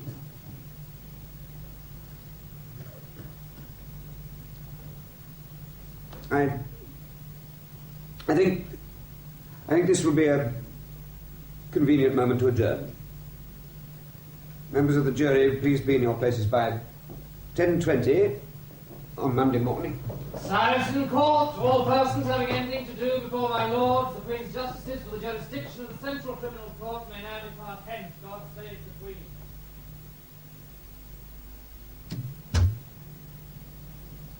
Are you all right, sir? Yes. Yes, thank you, Frank. Get me a glass of water, please. Yes, of course. I'm sorry, Frank. I think it must have been a bit hot in the court. But that note, sir. Look, there you are, sir. Thank you. Frank, I'm expecting a visitor, a Mr. Cartwright. Will you let them know downstairs? I want him sent up at once. Very good, sir, but don't you think you... Now, no buts, Frank. There's a good fellow. Very good, sir. Now, if that's Cartwright, tell them to send him up. Yes, sir. Mr. Justice Hereford's clerk. Yes. Oh, yes, very well. Would you send him up, please? Yes, it's him, sir. Now, Frank, I want you to remain outside the door during the interview. Now, don't try to listen to what's said, but I want that... Sir, I wouldn't dream of listening outside doors. Yes, well, do wait till I've finished. Of course I know you wouldn't listen, but... You might have thought something was the matter. Well, I do. Then keep it to yourself. I don't like it, sir. Nor do I, Frank. But if you really want to help me, you'll do just what I say, and will mention the matter to no one. No one. Very good, sir. Oh, that'll be him. Mr. Cartwright? Yes. Mr. Cartwright, sir. Thank you, Frank. Right, sir.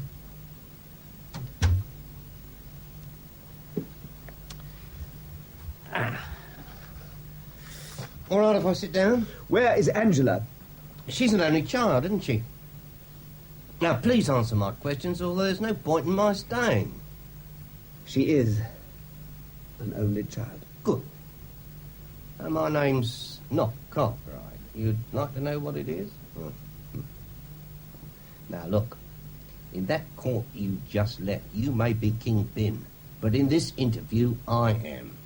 I'll warn you, if I have any more nonsense from you, I shall simply leave, and that will be the end of your only child. We haven't abolished the death penalty in our profession. Is that understood? Yes. My name is Ledbury, George Ledbury. I'm Cliff's brother. As I imagined. What is it you want? I'm asking the questions. Now, what does it feel like? I'm so distressed about my daughter that I can think of nothing else. Where is she? I told you, I'm asking the questions. It's only natural that I should want to know. Well, if I wouldn't mind disposing of the little girl herself, why should I worry about your feelings? I suppose you wouldn't. By the way, should I call you Judge or what? I don't mind what you call me. Now, kindly answer the question. Well, if you came on official business, you'd call me my lord. If you came as a stranger about something else, I suppose you'd call me Sir James. My name is James Hereford. Yes, I'd got as far as that. Good. Well, I'll call you my lord. You'd call anything to do with a case official business, wouldn't you? In the normal way, yes. Although this is hardly the normal way, I've come to see you about my brother's case, my lord. You'll be glad to hear that your little girl is alive and well and happy. Would you like to speak to her? Very much. All right, you shall. Now, let's think what you're going to say. You're joining some friends in a flat in London, a Mr. and Mrs. Barnes. She's to stay with them until you come. Now, that'll do. Get me an outside line. She should be there by now. Yeah. Turn round while I dial the number, eh? Now, if you're sensible, your little girl will come to no harm. But if you bring the police into it, you'll never see her again. I meant what I said in that note. I believe that. Good. Now, it's me. Put her on. Now, there's no need to alarm her. Here she is. Only a minute and no nonsense. Hello. Hello, darling. You all right? Good. Yes. Yes, I'll be coming along soon. Say what I told you. Now, look, darling, I want you to stay with Mr. and Mrs. Barnes. With Mr. and Mrs. Barnes until I join you. Yes, take care of yourself, darling. I must go now. God bless you. Well, I'm glad you were sensible. Now, you want to know the vital question. What to do in order to get your little girl back, don't you? I do. We don't want money. I'll pay you all I have. I believe you would. You're a widower, aren't you? And your little girl means everything to you, doesn't she? That's true. Well, all you've got to do is to see that Cliff's acquitted. How do you expect me to do that? I don't care how you do it, but if I don't get clean away from here, or if Cliff is convicted, you will lose your little girl. And if he's acquitted? Your little girl will be returned to you inside 10 minutes. If I give in, it'll be known that even judges yield to threats. So other parents may lose their children. What? You let your little girl die for all that hokum? All that hokum, as you call it, is one of the few things this country has left. A trust in its judges.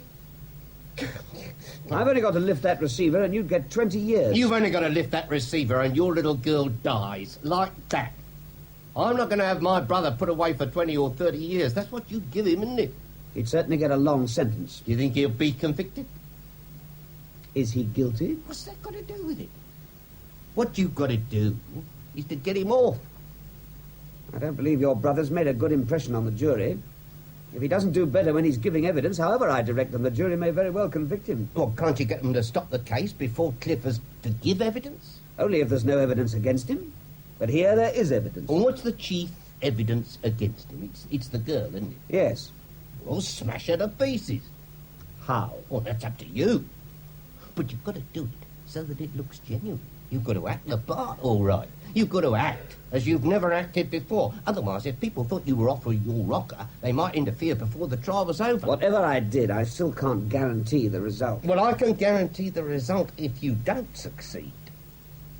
Now, if the jury don't believe that girl, Cliff's away, isn't he? I should think so.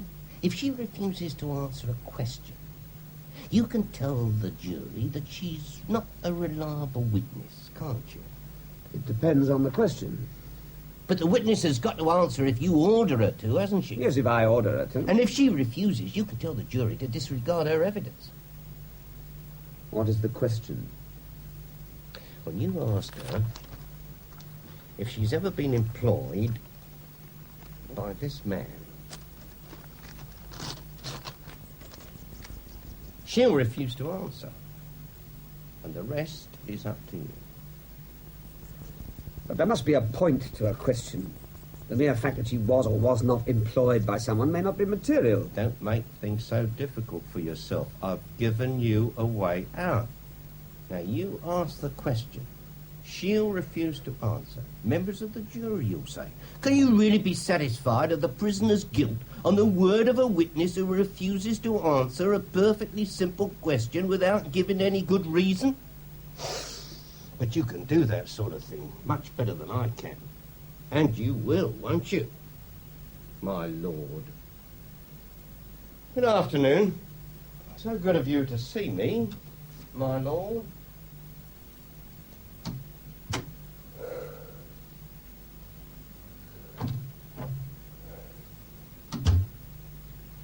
You must tell me what's wrong, sir. Look, sir, if you don't tell me, I shall simply have to go to the police. You're not too frank. But I can't see you like this and just do nothing. Are they worried in the office? I don't think so, sir. Good. But I am, sir. Frank, if I tell you why you can't go to the police, will you promise not to? Of course, sir. If you did go, Angela would be murdered. What? She's been kidnapped. And if the police were informed, or if Ledbury isn't acquitted, they'll kill her. Bastards. I was afraid of something like that. Well, what did you tell them? I just played for time. Can you get him off, sir? Probably I could. He's given me a question to ask the girl, which he says she won't answer. But if I do get him off, it'll never stop. Yes, it will, sir. They won't want any more from you. No, I didn't mean that. Blackmail, kidnapping, hijacking. It'll never stop until someone makes a stand. So, you want to be a martyr? Well, of course I don't. But if I give in, what is there to stop any criminal's friends kidnapping half a dozen children who are playing in the street and threatening to kill them if the prisoner isn't acquitted? Well, I say you're not entitled to kill your own daughter. Let him go, sir. He'll probably be caught for something else later on. And who will they kidnap then? You've got to think of yourself this time, sir. I'd like to, Frank. Think of Angela, too. You say he's given you a question to ask the chief witness. Well, ask it, sir. I just don't know what to do. Why not ask one of your friends, sir? It's got to be my decision. Decide what you like, sir, but ask that question and get Ledbury off. Leonard James Goldwater. Yeah. Sissy Margaret Jones. Here. George Andrew Robinson. Here. Be upstanding in court. All persons having anything to do before my lords, the Queen's justices, draw near and give your attendance. God save the Queen.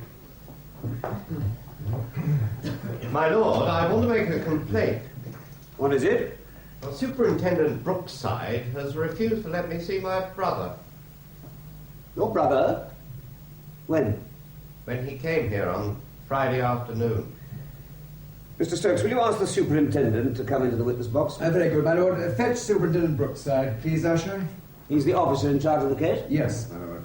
And why is he not in the court? He's a witness of fact, my lord. Ah, yes, of course.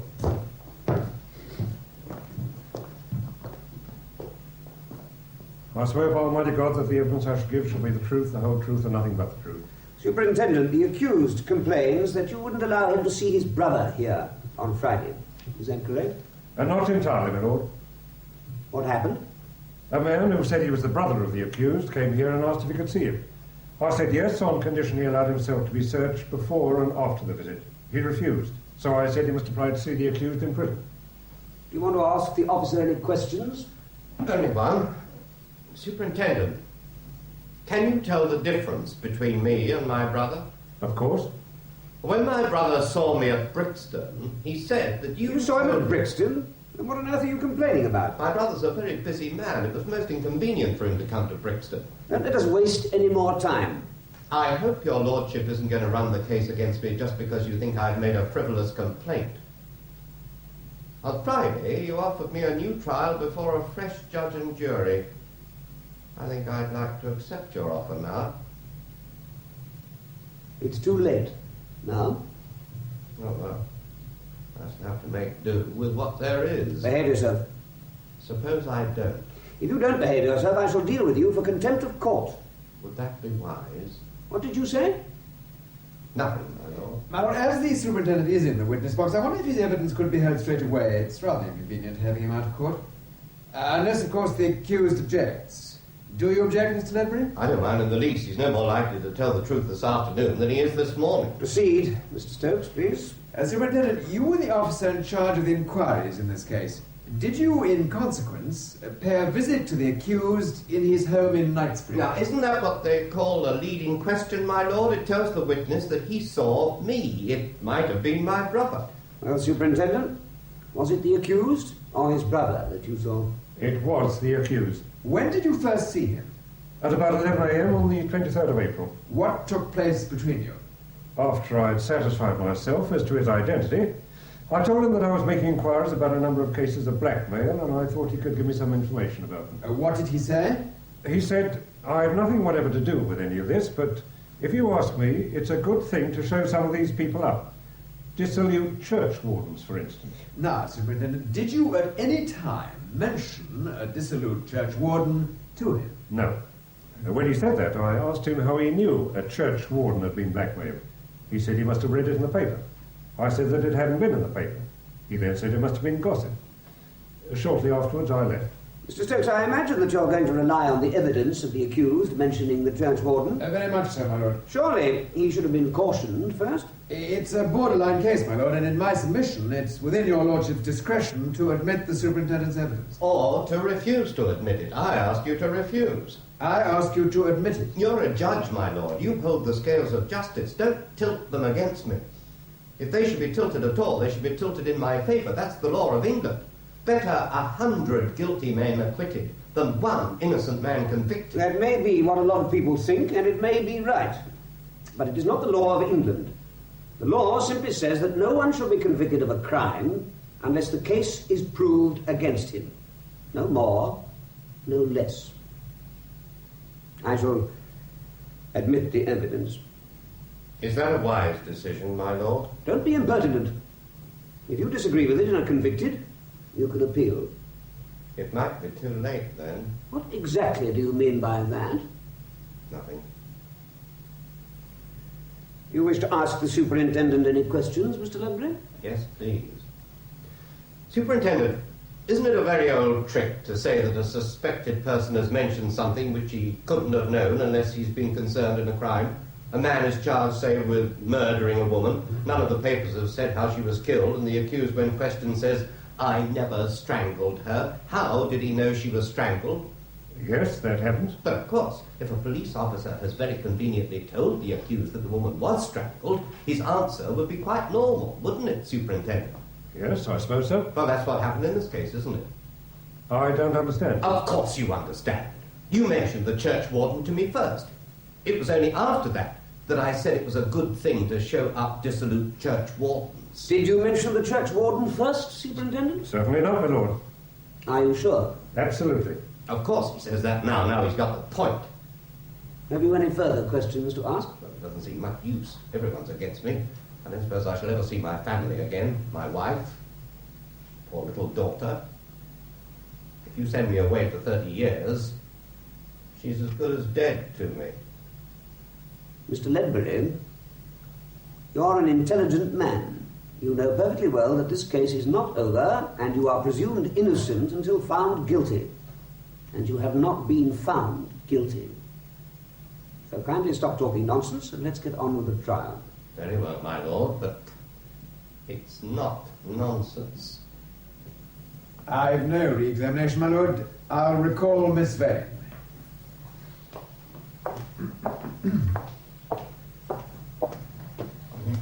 Miss Vane, you're still on oath, remember? Yes, my lord. Does it make any difference? Of course it does. Do you mean that? Certainly. Well, let's see. Would you tell lies to the police to harm me? No. Quite sure? Quite sure. What you said in court on Friday is roughly what you told the police. It was part of what I told the police. And you say that what you told the police was true. Yes. Will you kindly tell me then what difference the oath made to you? How do you mean? Oh, you say it made a difference. But if you equally tell the truth whether you're on oath or not, it makes no difference at all, does it? I see what you mean. Did the oath make any difference? If you put it like that, I suppose not. But you swore that it did. Well, what do you expect me to say to that? I expect you to tell the truth this time and say that the oath made no difference. Well, I suppose it didn't. Then why did you swear it did? I don't really know. Don't you? Wasn't it because you felt you ought to say that the oath made a difference? I suppose it was. Yet you gave me the same answer on oath twice. You've made your point, Mr. Ledbury. Would you go on to the next one, please? May I not conduct my case in my own way, my lord? The outcome of this trial is very important to me. It's very important to everyone. Yes, well, I should have said everyone. What is your next question? Well, just a moment, please, my lord. Miss Vane, while the accused is thinking of his next question, I wonder if you would answer one of mine. Certainly, my lord. Perhaps you would tell me... My lord, forgive my intervention, but would it be convenient at this stage... Mr. Stokes, his lordship wants to ask a question. Thank you, Mr. Ledbury. I'm quite capable of looking after myself. I've decided not to ask the question. What did you want to say, Mr. Stokes? My lord, I have an application to make on behalf of the prosecution that we should be allowed to call an additional witness. Ah, yes, I've seen about that. We'll deal with that later. As your lordship pleases. Go on, Mr. Ledbury. Very well, Miss Vane. Take the case of Mr. Z. What was this Institute for Cleaner Morals? It was you. But there's no evidence that I've ever received a penny from anyone. You admit that you did get money from people. Only to find out who you were. And when you say that there's no evidence that you had any money, you admitted it to me. Our talk in the park, you mean? Exactly. Well, let's deal with this talk in the park. Had you been to the police before? No. Why not? Mr. X thought we ought to get the evidence first and then go to the police. Did Mr. X know me by sight? Well, yes, he did. Exactly. I suggest to you that you invented this interview and picked me out because Mr. X pointed me out to you previously. Mr. X knew the accused by sight? Yes, but it wasn't he who pointed out the accused to me. It was Mr. Jones. No, well, we've only got your word for that. I suggest to you that you were the brains behind this blackmail racket. And when the pace got too hot for you, you had to put the blame on someone, so you tried me. Oh, why on earth should I try to fix the blame on you if you were completely innocent? Yes, why should she? Are you leading for the prosecution, my lord, or sitting impartially to do what is right without fear or favour, affection or ill will? That's how it goes, isn't it? Mr. Ledbury, I regret that I must take the unusual course of dealing with you here and now for contempt of court. I fine you £100. That's a foolish thing to do, my lord. I fine you a further £200. Well, it's going to prove an expensive case, my lord. Have you much more to ask this witness? Well, that depends on her answers, my lord. If she admits she has been telling a pack of lies, I shouldn't ask her any further questions. Yeah, what's that juryman doing? What on earth do you mean? Well, he passed a note to the next one. Why shouldn't he? Well, how do we know it's about the case? It might be about the 2:30 at Newbury. Mr. Foreman, was a note passed round the jury? Yes, my lord. Was it about the case? Certainly, my lord. Perhaps they want to stop the trial. Do you want to stop the case, Mr. Foreman? My lord, with the greatest respect, I do object to your asking that question at this stage. Not only is there the matter of my application to call an additional witness, but this witness is still being cross-examined, and I have the right to re-examine. Do you wish to do so? With the greatest respect, my lord, I am not bound to answer that question. Why shouldn't you? Now, really, Mr. Ledbury, I'm not any objection to my silence. Yes, Mr. Foreman. What is it you want to say? If it will be any help to you, my lord, the jury has no intention whatsoever of stopping the trial. It seems to us that there is a strong case for the accused to answer. I see. It's disgraceful the way you're running the case against me. There's no justice in this country for a man in the dock. I sincerely hope there is. For you and everyone else. 3 cheers. I shall fine you a further £500. Will you take a cheque? You will be given 7 days to pay £1,000. Now, please continue your cross-examination. Well, I've forgotten where I was now. Take your time. Thank you. Oh, I believe your lordship was wanting to ask a question.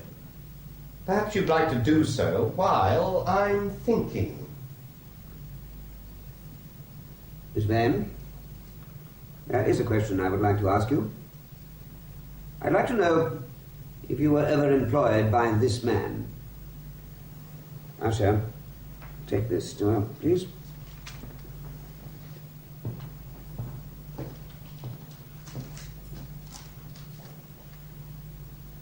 Well? Miss Vane, were you ever employed by that man? I'm sorry, but I'm not prepared to answer any questions whatever on this subject. Why not? My lord, I can only say that I am not prepared to answer any such questions. Mr. Stokes, perhaps you would point out to the witness the seriousness of her situation. Certainly, my lord. Mr. Grant from the director's office will have a word with her outside court. Miss Vane, please leave the witness box and go and have a word with the gentleman sitting in front of Mr. Stokes. You had better go out in the corridor and do so. Perhaps you would now deal with my application to call an additional witness. Is it fair to the accused to put extra evidence in at this stage? It's in the interests of justice, my lord. It's very unfortunate that you didn't have the evidence before. It is, my lord, but that's no fault of the prosecution. The witness was unknown to us. He read a report of the trial in the Sunday papers and came in this morning. Justice requires that all the evidence available should be put before the jury. You keep on talking about justice as though I were unaware of it. Sorry, my lord, I did not intend to convey that impression. The interests of the accused have to be considered. That's part of justice, too. Well, of course, my lord, but so are the interests of the public. My lord, this is a terrible case. Please don't make speeches to the jury, Mr. Stokes. Mr. Ledbury, what do you say about this application? Well, I ask you to refuse to entertain it, my lord. Mr. Stokes? Only that justice requires... If you said that 100 times. 3, to be accurate, my lord. It is the main ground of my application. Justice. I shall admit the evidence. Call the witness. Call Mr. Morgan, please. Call Mr. Morgan, officer. Mr. Morgan? Mr. Morgan? My lord, I think the jury should know that Mr. Morgan read about this prosecution and called in at Scotland Yard this morning. Just come along, please. Please don't waste time. Do come along into the witness box. Oh, I'm sorry, my lord. I've only got one leg. Oh, forgive me. You walk remarkably well. Oh, too slowly, I'm afraid, my lord. I apologize. Would you prefer to sit down? No. Thank you, my lord. It's nothing. I'm quite used to it. I lost it a good many years ago in the Korean War. The Korean War? Yes, my lord. I was an air gunner. Well, I'm glad you managed so well. Thank you, my lord. Oh, it's amazing what one can do without, if necessary. Quite so. And my wife left me soon after I lost my leg. Yeah, me. She ran away with a man with 2 legs. However, I found another wife with 2 legs too. Jolly good ones too, if I may say so. Has the witness been sworn? Not yet, my lord. Take the book in your right hand. Repeat the words on the card. Well, no, I'll have to get out my glasses. I can never find the blooming things. I'm sorry to keep them, my lord. I know I've got them with me. Yes. Now, here they are. Oh, damn, these are the other ones. I did try bifocals, my lord. I could never get on with them. Oh, I see you've got a pair, my lord. Now, how do you find them? Mr. Morgan, kindly find your glasses and take the oath. Yes. Yes. Here they are. Now, I swear by Almighty God that the evidence I shall give shall be the truth, the whole truth, and nothing but the truth. The truth, the whole truth, and nothing but the truth. That's asking a lot, my lord. Mr. Morgan, you must not talk like that. But suppose I don't know the truth, my lord. You must do your best. Oh, so that's all it means, is it? To do my best? Of course. Well, then why doesn't it say so? Mr. Stokes, will you kindly start your examination? Is your name William Morgan, and do you live at Minneth Back Farm, Upper Cwmtr... C-W-M-M-T... Oh, it's quite simple, sir. Minneth Back Farm, Upper Cwmtr... Yes. And are you a farmer? Well, only in a small way. Quite, but do you farm? Not like my father. Have you a farm? Yes, I have a farm. Right, let's get on. Have you found that there are a lot of official forms to be filled in? I sometimes wonder if I got more paper on my farm than poultry. But you did fill in forms? Oh, now and then, yes. And did you read the forms before you filled them in? Very rarely. Did there come a time when proceedings were taken against you for making a false return? There come several times. And what happened? I was fined. I refused to pay and went to prison. And a good experience, as a matter of fact. Everybody ought to do it. Well, perhaps not everybody, my lord. Are we coming to something relevant? As soon as that can, my lord. Mr. Morgan, did you meet anyone in prison? Oh, a lot of people. Anyone in particular? The governor, you mean, is it? I do not. Did you meet a man called Wickham? Well, that's why I'm here now. I saw his name was mentioned in court. It wasn't, you know. I could have sworn it was. Well, it wasn't. Lucky I didn't swear then. Sometime or other, Mr. Stokes, may the jury and I know... I'm so sorry, my lord. Well, Mr. Morgan, what did this man Wickham say to you in prison? Well, he asked me if any of my friends had ever cheated at cards. And you said? Of course. Was that true? Good gracious, no. But he took me seriously. What did he say? And he said that if I could give him the names of one or two I'd seen cheating, he'd He'd help me to make what he called an honest penny. What did you say? I said, how can you do that, boy? Quite simple, he said. The sort of people you mixed with, he said, belong to clubs and chapel and all that, and they wouldn't want a scandal. So, they pay to avoid it.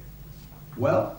I decided to set a trap for this Wickham when I come out, and I got a couple of friends, and we laid it all on.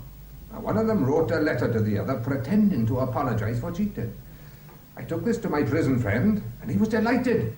I said he would introduce us to someone higher up on the scale. And he did. To a man called Jones. Albert Jones? Yes. Albert Jones. And Jones was very impressed when he heard of the people I mixed with. I'm afraid I laid it on a bit thick. Oh, the things my friends did. Cheating their revenue, swapping their wives, bilking their railways. Oh, he was a fine lot, I can tell you, by the time I finished with us.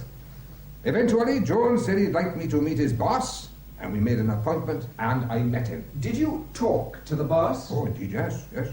He knew all about it. He was thick in it. He particularly liked income tax cases, false returns and all that, because most people who cheated the Inland Revenue had lots of money. That's one of the reasons they had it. And this chap reckoned that the Inland Revenue were bigger thieves than us, so the money was better in our hands. Would you recognize this man again? I think so. Now, Mr. Morgan, this is of the utmost importance. Do you see him in court? Where? Anywhere. Look all round. You may leave the witness box if you like. Oh, that's very kind of you, my lord.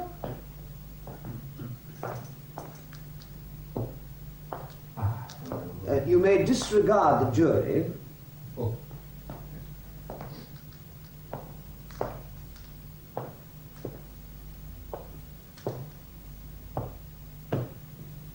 That's him, my lord. You mean the man in the dock? Yes, my lord. Very well, then you may return to the witness box. Are you sure that's the man? Yes, my lord. That's him. Thank you, Mr. Morgan. Do you wish to cross-examine Mr. Ledbury? Yes, please, my lord.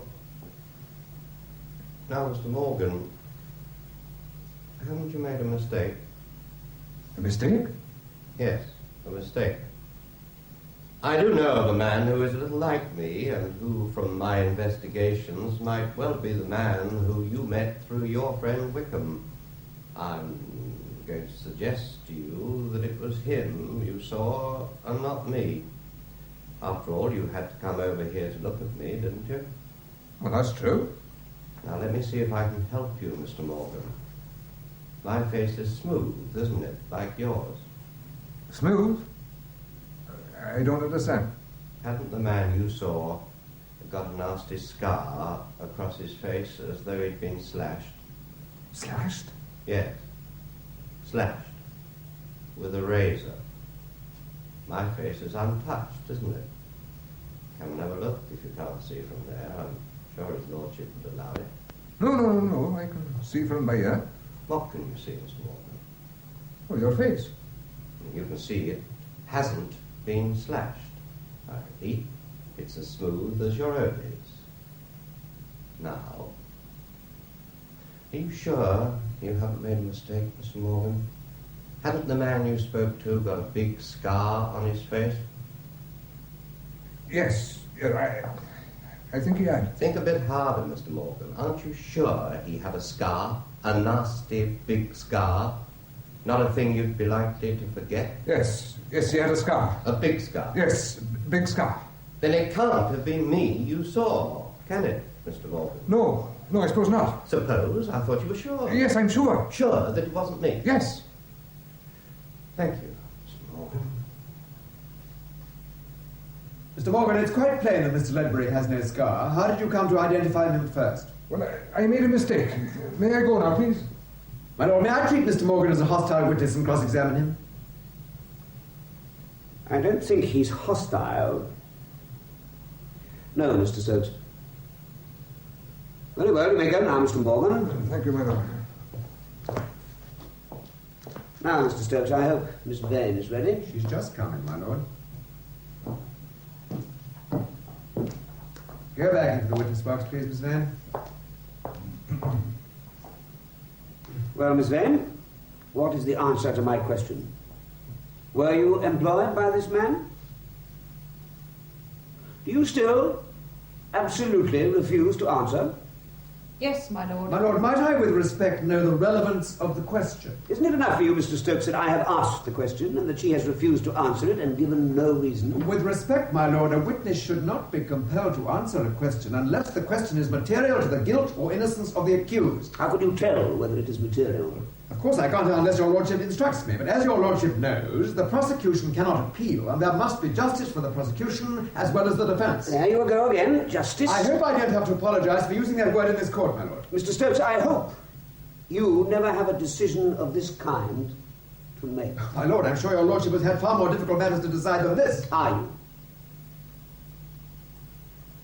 Miss Vane, for the last time, you positively refuse to answer my question? I do, my lord. Well, Mr. Stokes, can you carry the matter any further? Can you proceed with the case? Certainly, my lord. Have you any other evidence? No, my lord. So you are closing the case for the prosecution? Subject to any further questioning of this witness. Have you any further questions, Mr. Ledbury? No, my lord. Have you, Mr. Stokes? Miss Vane, have you any doubt that it was the accused with whom you discussed the blackmail cases in the park? That is a leading question, Mr. Stokes. She has already answered it, Then my there is lord. no need to ask her again. What you're seeking to do is to add emphasis to her previous answers, but the emphasis comes from you and not from her. I'm sorry, my lord. Miss Vane, I shall consider your position later. You may stand down now. Well now, Mr. Stokes, would you ask the jury to convict on this evidence? There is evidence to go before them. Of course there is evidence, but the vital witness has refused to answer a perfectly simple question and has given no reason for her refusal. How can the jury rely on such a witness? That is a matter for them when they have heard the whole case. They may think they have heard enough already. Might I address the jury, my lord? Not unless they want the case to proceed. Members of the jury, do you wish to hear any more? If you want to discuss the matter, pray do so.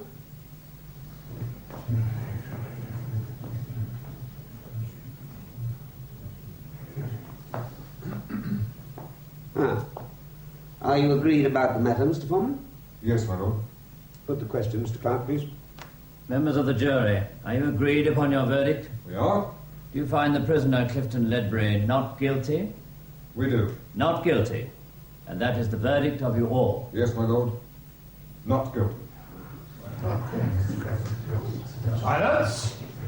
Very well, then. Thank you for your help, members of the jury. I shall rise now. Be upset in court.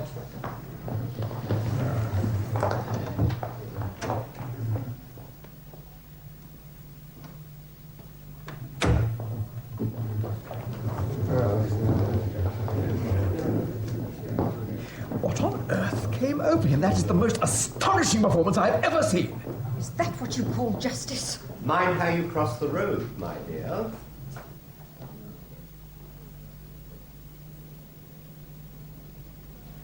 Well, it's nice to be out of the dock.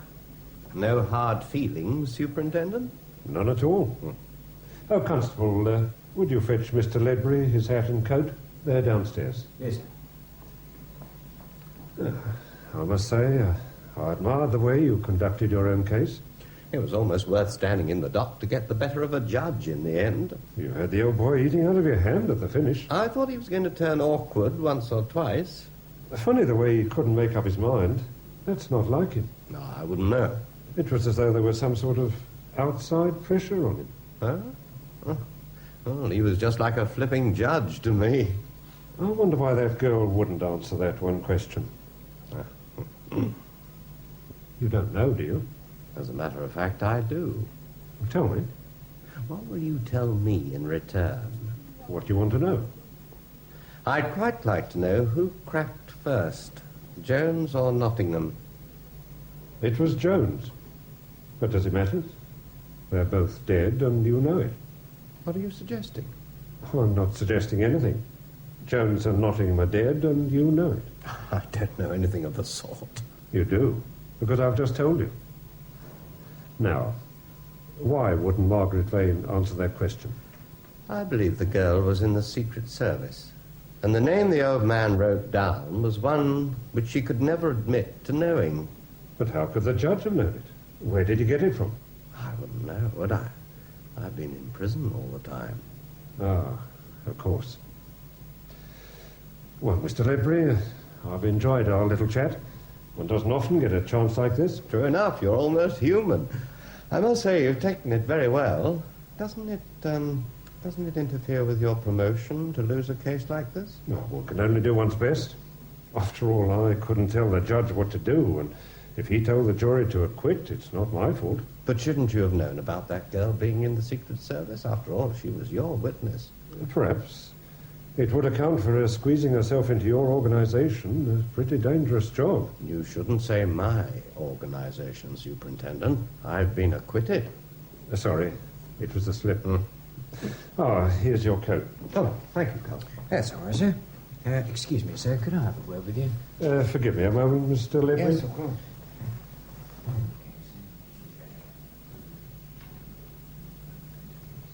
Thank you, officer.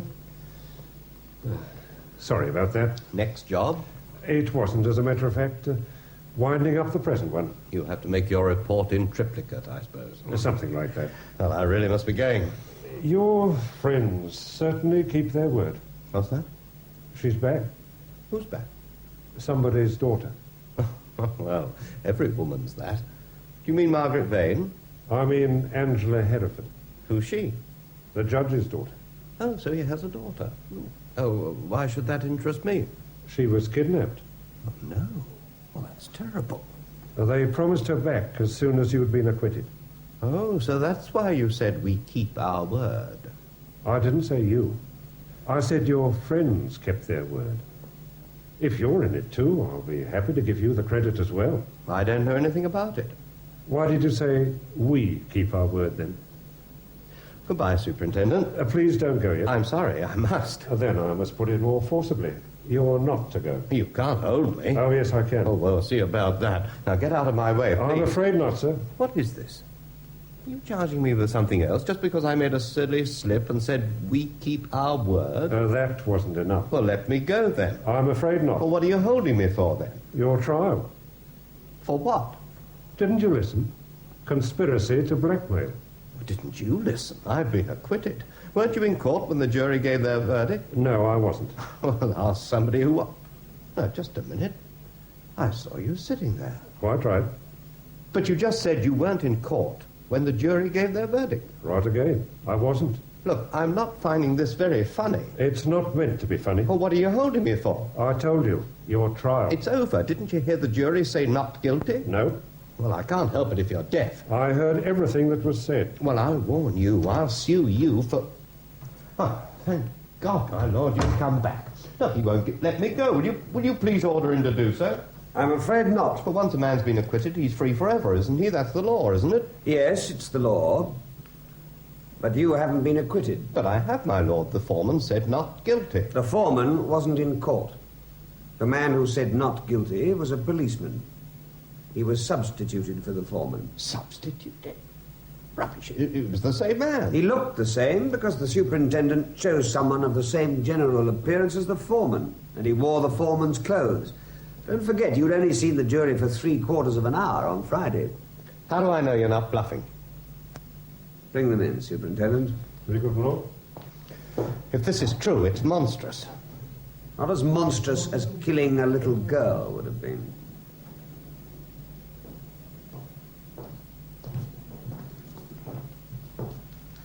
This is the real foreman, my lord, Mr. Robinson. Are you Mr. Robinson? Yes, my lord. Now the other. This is Constable Hughes, my lord. Are you Constable Hughes? Yes, my lord. Take a good look at him, Mr. Ledbury. This is the man who said not guilty. It's a fraud. I suppose it is in a way. But neither the Lord Chancellor nor the Attorney General, with whom I discussed the matter over the weekend, could think of any alternative. One thing we all felt quite sure of was that you wouldn't notice the substitution of one man in the jury. Nobody would. Thank you, gentlemen. You needn't wait. But the people in that box said I was not guilty, and once that's done, I'm free. The only people who could lawfully pronounce you not guilty were the 12 jurymen who were sworn to try you. Yeah, but... Well, We have majority verdicts now. It was 11-1. It was nothing of the sort. To give a valid verdict, it must be the verdict, whether unanimous or by a majority, of the whole jury. And one of them wasn't there. From 10:30 this morning, your trial became a mock trial, Mr. Ledbury. Then you were just play acting. The jury were, too. 11 of the jury, and 1 policeman, yes. Your brother warned me that it ought to appear genuine. He told me to act as I had never acted before. We did our best, didn't we, Superintendent? We did indeed, my lord. Well, you won't get away with this. I shall appeal. Mr. Ledbury, you can't appeal until you have been tried and convicted. You will now remain in custody until the publicity of the case is blown over. You will then be tried by a fresh jury before a fresh judge. While you are on remand in prison, you might think of this. My daughter had to be saved, and you had to have a fair trial. Can you think of a better solution? In No Fear or Favour by Henry Cecil, Mr. Justice Hereford was played by Paul Daneman, Clifton and George Ledbury by Peter Sallis, Margaret Vane by Sarah Bedell, and Mr. Stokes by Peter Howell. Superintendent Brookside was Peter Williams, Frank Baines and the Lord Chancellor, Timothy Bateson, Henry Slaughter, Hector Ross, John Hardcastle, Michael Shannon, Inspector Drew and William Morgan, Manning Wilson, and the Clerk of the Court, Anthony Higginson. Other parts were played by Michael Burlington, Michael Cochrane, and members of the cast. The play was produced by Harry Catlin.